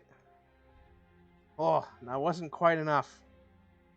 Damn, I was hoping the drow could get a double kill there. Contributed 2 out of the 5 kills. Okay, and then we'll go over to Peach. Bonk. With Natural great 1. I anger. love it. Oh no! Love it. Okay. Plus bless, you never know, right? No. Yeah, Oh, yeah, right. plus. No. Just No, get no, a no, plus no. 4, make it 12. And 11. Ah. Well, isn't a critical miss always a miss? Yeah, it's always a miss. We were just joking Oh. around. You can Okay. rule it one of 2 ways. Of it can either always miss, or you can get up out of hell. But generally, people don't play that way. Okay. Second attack. 10 plus bless. Plus bliss. 11. Oh Again. no! Oh my god! That's not enough. Yeah. Brutal. Well, action surge. You know what? Might as well. Yeah, at this point, yeah. We've done it. We did the thing. Yeah. Let me see. Oh wait, I don't need to action surge yet because Echo can come up and do the Unleash Incarnation for the extra attack. So Echo will try with a natural 20. Nice. Okay. Well, number 7. It doesn't really matter. Auto kill here. It doesn't really matter what you roll because it had 1 hit point. Okay, yeah. Okay. It's splattered. It's a yeah, okay. stain on the floor. So I am going. How far did my Echo move? 10 feet? I think so. It was 10 feet. Yep. Yeah, 10 feet. Hang on. Gotta do some math here. 5. And then that's 15. 30. This will bring it to 30. It would get here. Yeah. Yep. So here, right? Yes. That's where I. Okay. Which is within 10 feet of that. Yeah. So bonk. Okay. Time. Now's when I action surge. Yeah, so... I was gonna say that's the action surge. Yep. Yeah. Natural 1. Oh no! Holy crap! Okay. This is crazy. This is just crazy. It's crazy Yeah. swings. Yeah, crazy swings. Second one. If it's a nat 20, That's okay. a 19 to hit. If it was a nat 20, I 19 just will like hit. I don't know what's Okay. going on. 7 points of damage. That kills it. Yeah, I was gonna say it already took quite a bit for It me. had so... 5. It had 5 hit points left. Yep. Mhm. There we go. And then so it explodes because I proc bleed, Dark Soul style, and then the Echo just kind of waves at Callista. That's when you hear like a large crunch. I'm like, I think I got through its vertebrae. The mind flayer head rolls off. And then Peach is going to look down at Maloon and says, "Well, the Blackstaff is not going to be happy." Well, this is like from a question for you, Shadow. Yep. Me, We and each have Basil two. both. Can we add them? What's that? We each have 2 charges. Can we add Charges them on our together? thing. Can we put them together to make another greater restoration? Can we just like tape them together and hope? Okay, this is how I'm gonna do this. Basil, give me an Arcana check. Okay. Of course, 100%. Can I guidance myself for this, or is this a snap Sure. thing? Okay. Oh, nice. Well, let's see if I get to 25. No, I get to 24. Close. 24. Okay. Basil, you are able somehow to figure out how to transfer the magic of the charges from yours into Cruce's, or the other way around. It doesn't matter. Yeah. So that it has the one 4 or the charges. other. It has the number of charges. I take out Perfect. a crazy looking chisel and I keep them directly on top of each other, and I put on goggles and I step very far away. I'm like, okay, let's see if this works. I hit it once. There's a large flash of light, and I'm like, oh, okay, I didn't die, so it's good, right? Yeah, I think we're good now. Let's try it. And I guess we will try to use the greater restoration with this newly forged item. Good luck, Maloon. Yeah. Okay. Does so he come back? you were able to use it to cast Greater Restoration on Maloon, and it brings him back up to his regular intelligence, and he's no longer stunned. And I wait for him to go ahead and actually fully come into, like, consciousness before I give him a nice big pat on the back, because he really did a lot to that Mind Flayer. Real MVP material. Oh, thank Timora. All praise to the goddess of luck, for truly I had it this day. It Yes. was looking real dire, and then you came up and you absolutely we were- mollywop that guy. We were both in dire straits, my friend. Peach will I- search the robes of the Mind Flayer to see if there's any, like, hello, this is what I do to my prisoners and where I keep them. Meanwhile, I'm While wrapping the head up in literally tinfoil. Basil's just absolutely covered in his blood. Yeah. I was able to do considerable damage to our foe, but please tell me, who is the one to end its miserable existence? Oh, that was me, but I did very little. I would even say I did 12 out of probably under 100 plus damage. That's oddly specific numbers there, Peach. I'm very good at math. My father says I am talented. And you could just take that off of the idea of a person's general health? It's amazing. Indeed. And then Maloon will like grasp his arms around Peach and like bear hug him and like lift him up. Oh. And then Peach will kind of spin his head around and go, wow, my father has not done this to me since I was 1 year old. Oh my god. And then he'll also go over to Cruz, who cast the Greater Restoration on him, and do the same thing.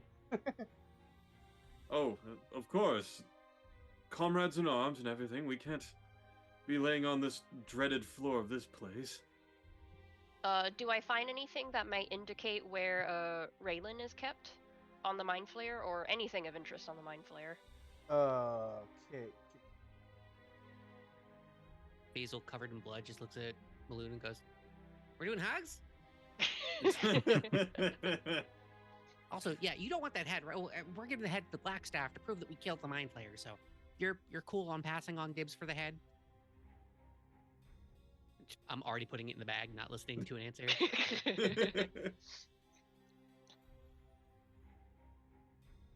I want to walk over here and say, do we have to give that head to the Black Staff or just show it to her? Well, I have a bunch of goop. Hold up a bunch of, like, just blood-covered hands. Hold up a bunch of blood-covered vials. I got a bunch of Mind Flayer goop, so I don't know what else we need the head for, but I don't mind giving it to Black Staff if she wants it, but You don't I know keep what... it. You don't know what we would keep the head for? I Wait, want to I mount know- it on the fucking wall. Oh, I would not feel comfortable with that, Callista. It is a Mind Flayer. What if it's still alive in there somehow? Or Oh, no, what if we'd its scoop it. brain...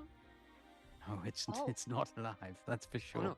No, I'll scoop all the good stuff out of there, and I'll keep it in little jars just in case, it does come back to life, or it could provide some type of resuscitation type quality. You never know. Oh, then that is much better. Because you see, these brains have legs and they can walk around. What if the Mind Flayer's brain can do that? I hate the very idea of such a thing running around our house. Oh, here, I hold up the Mind Flayer head. It has the machete directly in the center of it as a handle. Well, you don't want to hold it by the beak, so I figured this was like the good way of doing it. Sir Basil, I would like to also make a suggestion now that we've cleared these out. We should check that pool and see if maybe you can add a little something to that brine. I'm collecting a lot of that. So, the only thing that the Mind Flayer has on him is a circular stone that has an eye curve. Oh. Well, Does this look magical? Should I be wary of this thing? Like, do you want to do like a? I'm gonna Arcana. I'd like to Arcana it first before I feel the need to identify it. Yeah, do an Arcana check. Yeah, Peach kind of holds it up and goes, Basil. How's a 14 do it? Okay. You think it is likely magical in some respect. Make a history check for me. Oh, sure. Love to do that. Nope. I rolled a 3, so 10. What a bummer. You find it's kind of hard to remember at first, but all of a sudden a thought flashes through your head that the last time you met the Mind Flayer was in that hideout down in like at the very beginning of the campaign, i.e. the worst place ever. The hallway of death. And the Mind Flayer had actually used this stone to conjure up a portal, and then take the stone back and it stepped through the portal to escape. Oh, okay. So it is potentially another way into this place? Yes. That's great. I'll just look up a Peach. Well, so but that's not... It was specifically had to be like placed into like the slot in that hideout. Right. I'm just gonna say, it's not like a cursed object, so you can keep holding it. It might be like, if we can find where that might be a secret way back here. If we need to get back here at any point in time for any reason, we can find the other place, which might not be as well guarded as this place is, and then we can teleport here, where they won't be expecting us. Maybe. I don't know.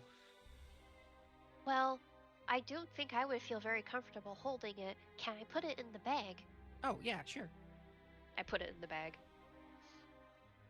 Okay. And then I will look up to the drow. Did he tell us his name? He did not. Okay. I will look up at the drow, I will look up at the drow and say, well, I did not find anything to indicate where your friend is, but we have not searched the entirety of this place yet. I'm quite sure she must be nearby. Oh yeah, Maloon, because it might be in the arena, right? Possible. Well, I think, before I was trapped in that chair, I was in some kind of prison holding cell to the north of here? Oh, was there not another chamber? We can check that. I'm pretty sure that if we go out back into the larger hall and go north, that is how you get to the prison cell where I was kept. But I also know that the other way out of this room where I was in the chair, the Mind Flayer would go in there and then come back out looking pleased and satiated. That's not a good sign. Peach sighs, and I guess we're gonna go north to where this other portcullis is, as I was informed during the break. Yeah, I'll drag the body of the mind flayer directly into the room so it's not hanging out in the doorway, and then we'll close the doors. And I'll collect a bunch of brine water and also add a bunch of poison to it. Yeah, we don't want anything coming back alive of this. No, thank you. No, absolutely not. Yeah, I'll dump my 4 potent poison in there. Basil, do we want to put the body in the pool? Oh, no. In fact, I was thinking about maybe chopping off the arms and legs and putting them in different corners of the world. But I figured just throwing the headless body in here for now might be fine. I like how you said corners of the world. Yeah. Basil doesn't one in want the them... Undermountain, one in the Fae, all over the place. You were thinking of putting the Mind Flayer body in the pool? Basil wasn't ever going. Okay. Yeah, Basil was just going to leave it like slumped in a corner. Oh, okay. Because this pool is somehow rejuvenative, and Basil doesn't want any of that. Yeah. Okay. And he put a bunch of poison in poisoning the shit out of it, yeah, right? I dumped 4 potent poisons into the pool that'll just linger. Also, fill it with mayonnaise. Yeah, I'll put a little mayonnaise in there too. Make it more of a pale lime green instead, Just an island of floating mayonnaise, like whipped cream. Oh god, that is so gross. Okay. But it fits Basil so well. So up here is actually one of the circular stone doors. Oh, this place here? Where Peach Yeah. is standing? Yes. Okay. The best hot tub stream. The drow will hi be... everyone, I'm Basil. This is my hot top stream, and today I'm covering myself with mayonnaise. Yeah.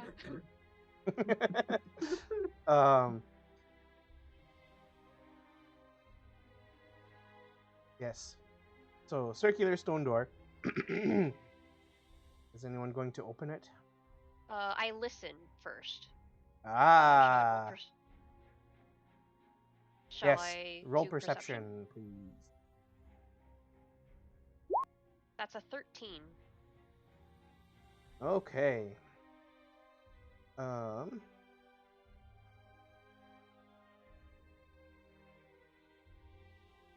So, from behind the door, you can faintly hear sounds of like, whoop, whoop, whoop, whoop. Cool Garshuga. Cool Garshuga. Peach is going to look to the others and say, well, the space behind this door is certainly occupied. Prepare yourselves. And I'm going to try and... Is it a specific language? Well, because it was saying whoop, whoop, whoop. That sounds like the same cries that the fish people that you fought were making. Got it. Yeah. So Peach will say that it sounds like more fish people behind the door, and he is going to open the door most quietly, or at least as quietly as he can. Okay. Someone's taking an oop back there. Can we ready actions for this door opening? Can we just like launch into them? If they truly are in here.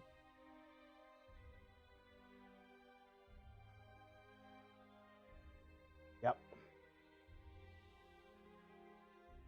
So you open the door, and you see 3 of the fish people.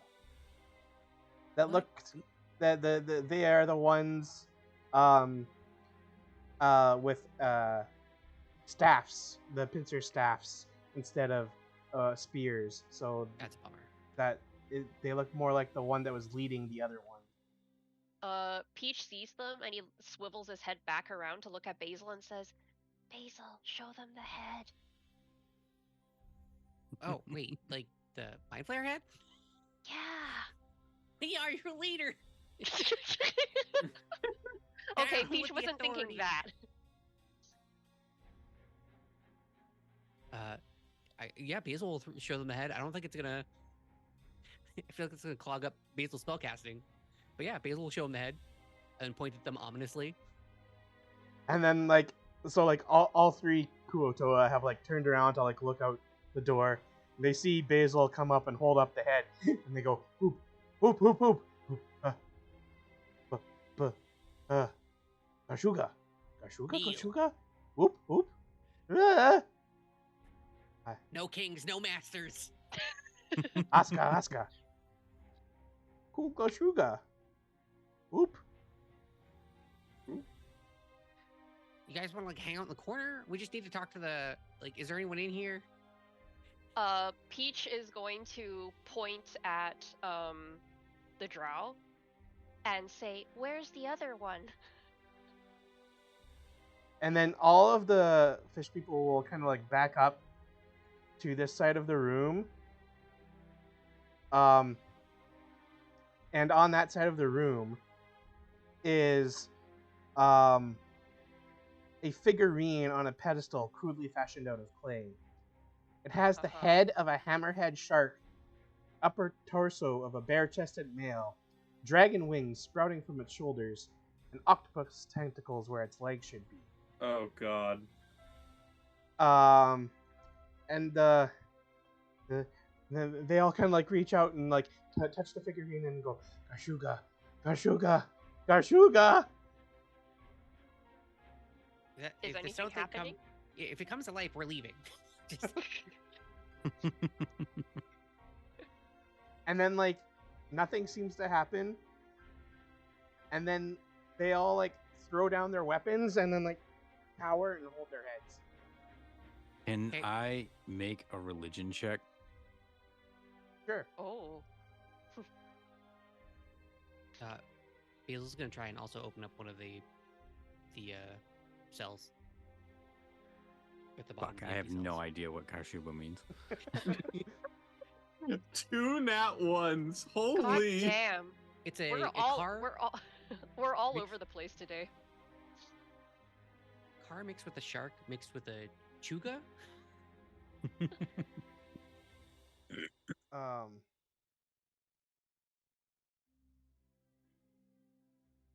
right. So Basil and Cruz, you've entered the room, and then this man who's in like city watch armor and uniform in a cell to the north comes up to the door of his cell, and he like grabs it by the bars, and he looks out. And he says, "Wait, I've met you before. Oh. Please help me. Get me out of here." Oh yeah, no, we're on it. I'm gonna put these guys in here so they can't Garshuga us. And the sharp-memoried amongst you will notice that this is Captain Eustace Stagit, the captain of the City Watch, who arrived at the warehouse, Venturim warehouse with the Kenku, and where you found Renair. Oh no! Oh yeah, we found Renair because we were looking for Floop. Yeah. Yes. Also, the wildest, wackiest helmet I've ever seen on any human being. Listen, that's why he's the captain. The one with the fanciest hat gets the captain position. It kind of like loops back on itself. It's crazy. The Morbius hat. Did you by chance see a I'll be obviously fiddling with the lock and everything, but I'd be like, have you by chance seen a drow woman in here? No drow woman. There is a drow man. Oh, I thought it was a woman. My bad. No, there was a drow man in a cell next to mine that was taken by the Kuatoa to, or the fish people to, I think, have something done to it by the mind flare. Yeah, that's our drow. Yeah, he's talking about the guy that we found. You're talking about his friend. His friend. Superior. Yeah. So there was no other one. Okay. Are Balloon and that drow in the room with us now? Or are they outside in the hallway? They're just hanging out by the door. Okay. As long as someone else has eyes on them, because I still don't trust someone who was in Mind Flayer clutches and didn't succumb. So I don't trust it. They're out there swapping recipes. That's how you get a tiny Mind Flayer in your brain.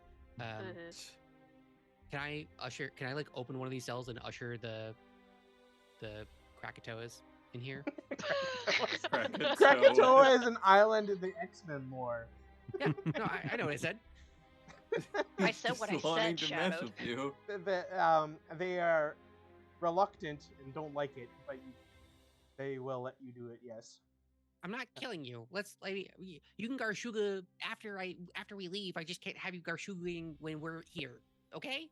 So sorry, guys. Do you need meat? I have a bunch of potatoes. I just throw some mashed potatoes on the floor, and then I close the cell and I lock it. I just love the idea that you like fling a bunch of mashed potatoes on the floor. Mayonnaise and mashed potatoes. Oh man, if we were really mean, we could have chucked the dwarf in front of them to eat. Jesus. Yeah, technically. Well, he's currently suffocating right now under a pile of his dead friends, so I don't know if that's worse. Is the keyring that I have unlocking all of these? Yes. Okay, I'll come up and I'll unlock this one then too. Yeah, because I was fiddling with the lock. I was about to ask if I need to make a lockpick check or something like that. One of the Kuotoa would have also had a key ring on it that unlocks these cells. As I'm walking him into a cell. No, you can't get out. All right, so we get him out. Okay. Do we have any questions for him? My thanks. Do you know the way out of here? Yeah, we're... Yes, technically we do. We're just trying to find someone for, You never gave us your name. My name is Zaibon Kaisoltz. In the service of House Alvrindar. Oh. Nice to meet you, Zaivon. A lot of Z's. Zaibon. And what were you doing here exactly?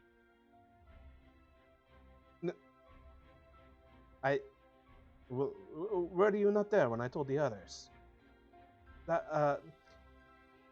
Rayrin, Avrindar,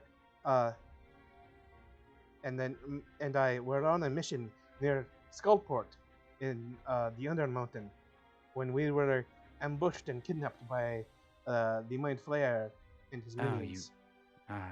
You were kidnapped. You didn't come here. No. You were brought here. Yes. Right, okay. Well, we didn't find any signs of your friend in these cells, so maybe we can check back where you were kept. Was there another door leading out of there? There was the other room that I mentioned where the Mind Flayer would enter it and then come back out looking rather eased and satiated. I thought that's the room I suppose that we should go. No, I think he's talking about this one, the one that we didn't go into yet. So I probably, while they're discussing this, tell the guard here, or the guard captain, basically the way to get out, but just keep low just in case there's still patrolling guards. No, everyone, we're all gonna stick together. Yeah. So until hey, the guard captain of the Great Axe, we're all in this together until we can all leave together. Yes, because he also does not have his weapons. The weapons would have been put, as well as the Drow's weapons, would have been put up on racks in that room where the fish people were. Okay, perfect. We'll just say we gave them their weapons. Yeah. Yeah. Okay, so we're down going over back here or there. Yeah. Yeah. We'll open both doors. Either way, we'll get you in there. Okay. So well, that looks horrible. This room reeks of death and carnage. Three wooden tables are arranged corner to corner, forming a triangle in the middle of the room. The floor around them is stained with blood and covered with gore. Atop two of the tables, held down with leather straps, are two human men whose clothing looks very like vagrant. One appears like he's dead. The other is gibbering like a man gone insane. The third table holds no one, but it has an area of sticky red blood, or brownish red blood at one end.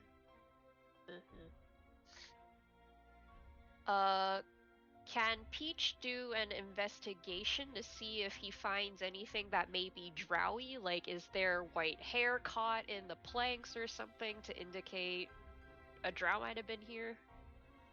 No. I mean, No? you can investigate. You would not find that. Okay. I'm gonna use detect magic here to satiate. Basil is so scared of. It's like, oh, we did it, we did the thing, and now we let down our guard, and now another mind flayer jumps up at us. So Basil is like a new person. Oh no, not again. Is the gibbering person brain dogged? Yeah, detect magic, looking at like both of their ears, before even going into like medicine check them. There's no signs of magic on them, or anywhere in this room.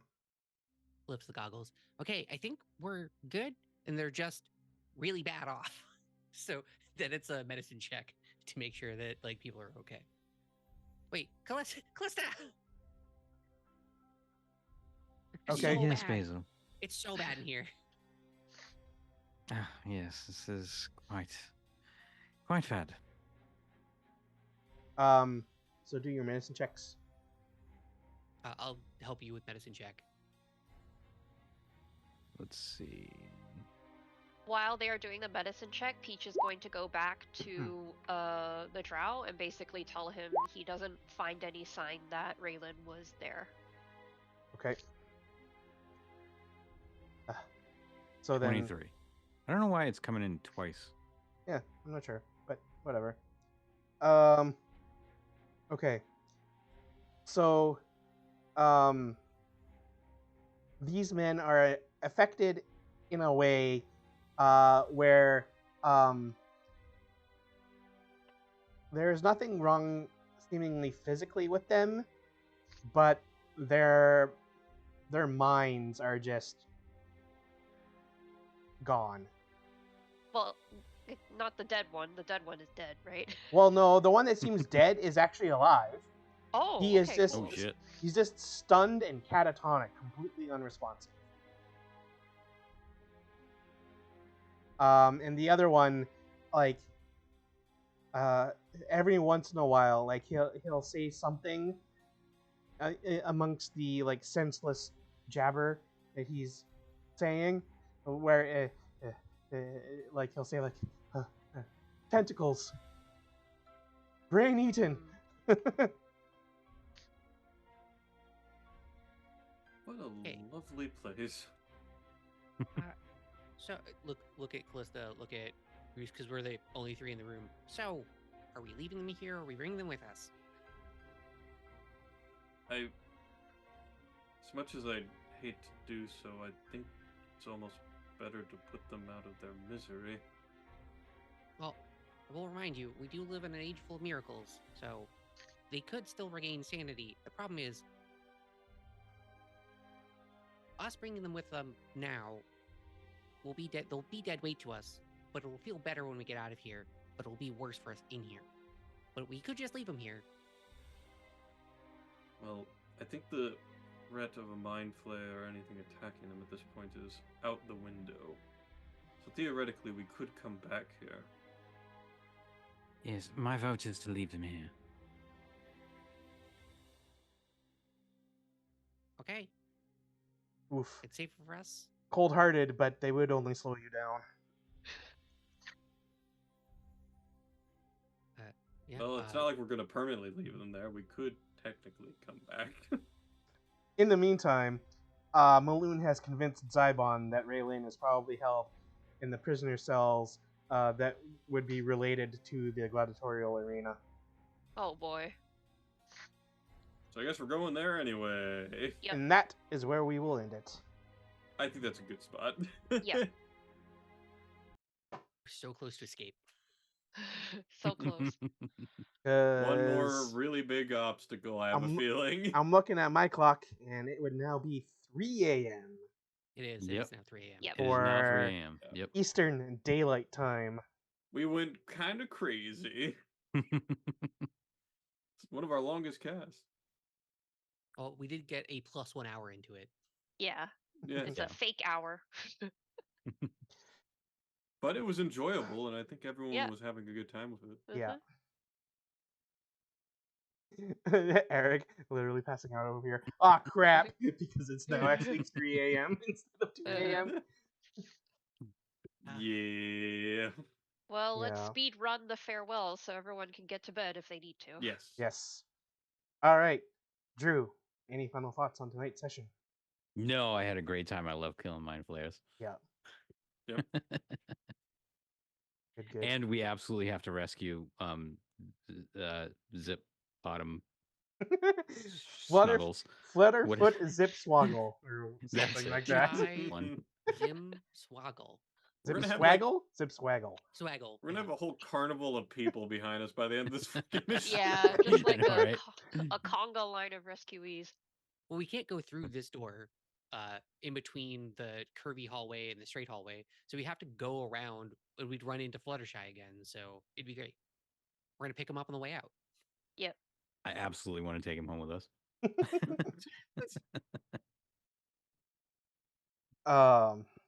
Yeah. You have streams coming up this week, Drew? Eric says, "Hornswoggle Zip Nipples." Zip nipples. Yeah, Zip Nibbles is a good one. Whee! Oh, that's hilarious. Oh, Good that's stuff. awesome. Good stuff.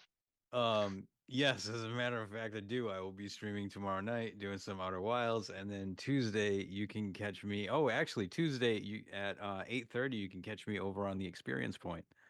Because I will awesome. be back on there doing experience share with Andrew Kinsey.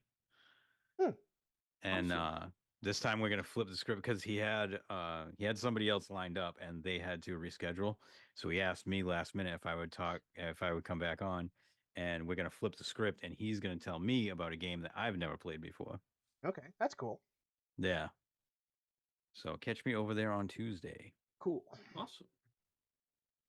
All right. Thanks, Drew. Tilted. Hi. Anything particular about tonight's session you want to mention? Any highlights? Anything like that? Getting brain dog or almost brain dog like 4 times, and that was fun. But I kind of had no choice in this situation. I kind of just had to go. You But I did appreciate enter the the save room with from all the brain Basil. dogs. That really saved me. And overall, like everyone worked together to get this to be safe. And the fact that we one-rounded the mind flare, I mean, props to Maloon, but everyone else did a good amount too. That was great. In terms of everything else, it's fantastic. Again, I'm looking forward to us literally having a conga line of people behind us being chased down by a bunch of things, so that'll be fun.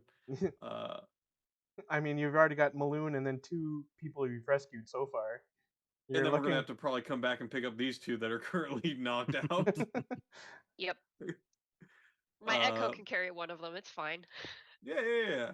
But in terms of my stuff streaming wise, I will be streaming another new game that that was voted upon yesterday, and that's going to be BioShock Infinite. Ooh. Cool. So that's going on there, and that's all I'll say. A lot of people didn't like that game. Oh, I know. I thought it was really good. I also liked heard it. Many. As a caveat, I never played BioShock 1 or 2. I just recently finished them, but you guys wanted me to complete the trilogy, so it's all good. I'm cool with trying it. I liked it. I thought it was good. It got me into acapella covers of songs because there's a really good one in the beginning of that game. In fact, I'd say it's like an S tier acapella cover. Yeah. Of a song. Agreed. Awesome. Actually, more acapella, yes, but it is also barbershop quartet style. Yeah. Looking forward to it.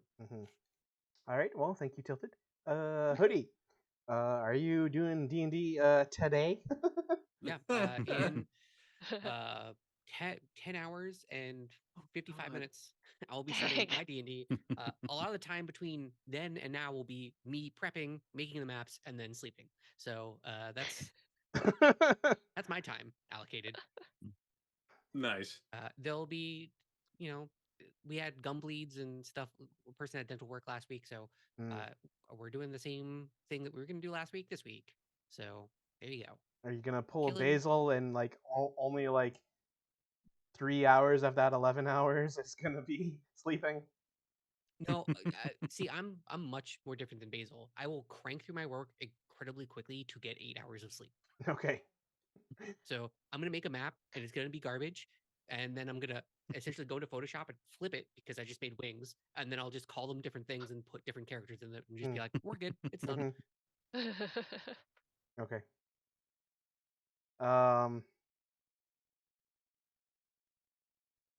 Yeah. I mean, did you say anything about tonight that you particularly enjoyed or anything like that? I don't think so. I think the stress of what I have to do just hit me. Okay. So don't worry about that. So I mean, MVP move was Balloon doing 57 damage. Yeah. If it wasn't for that, I think this encounter might have walked away with at least a player character less.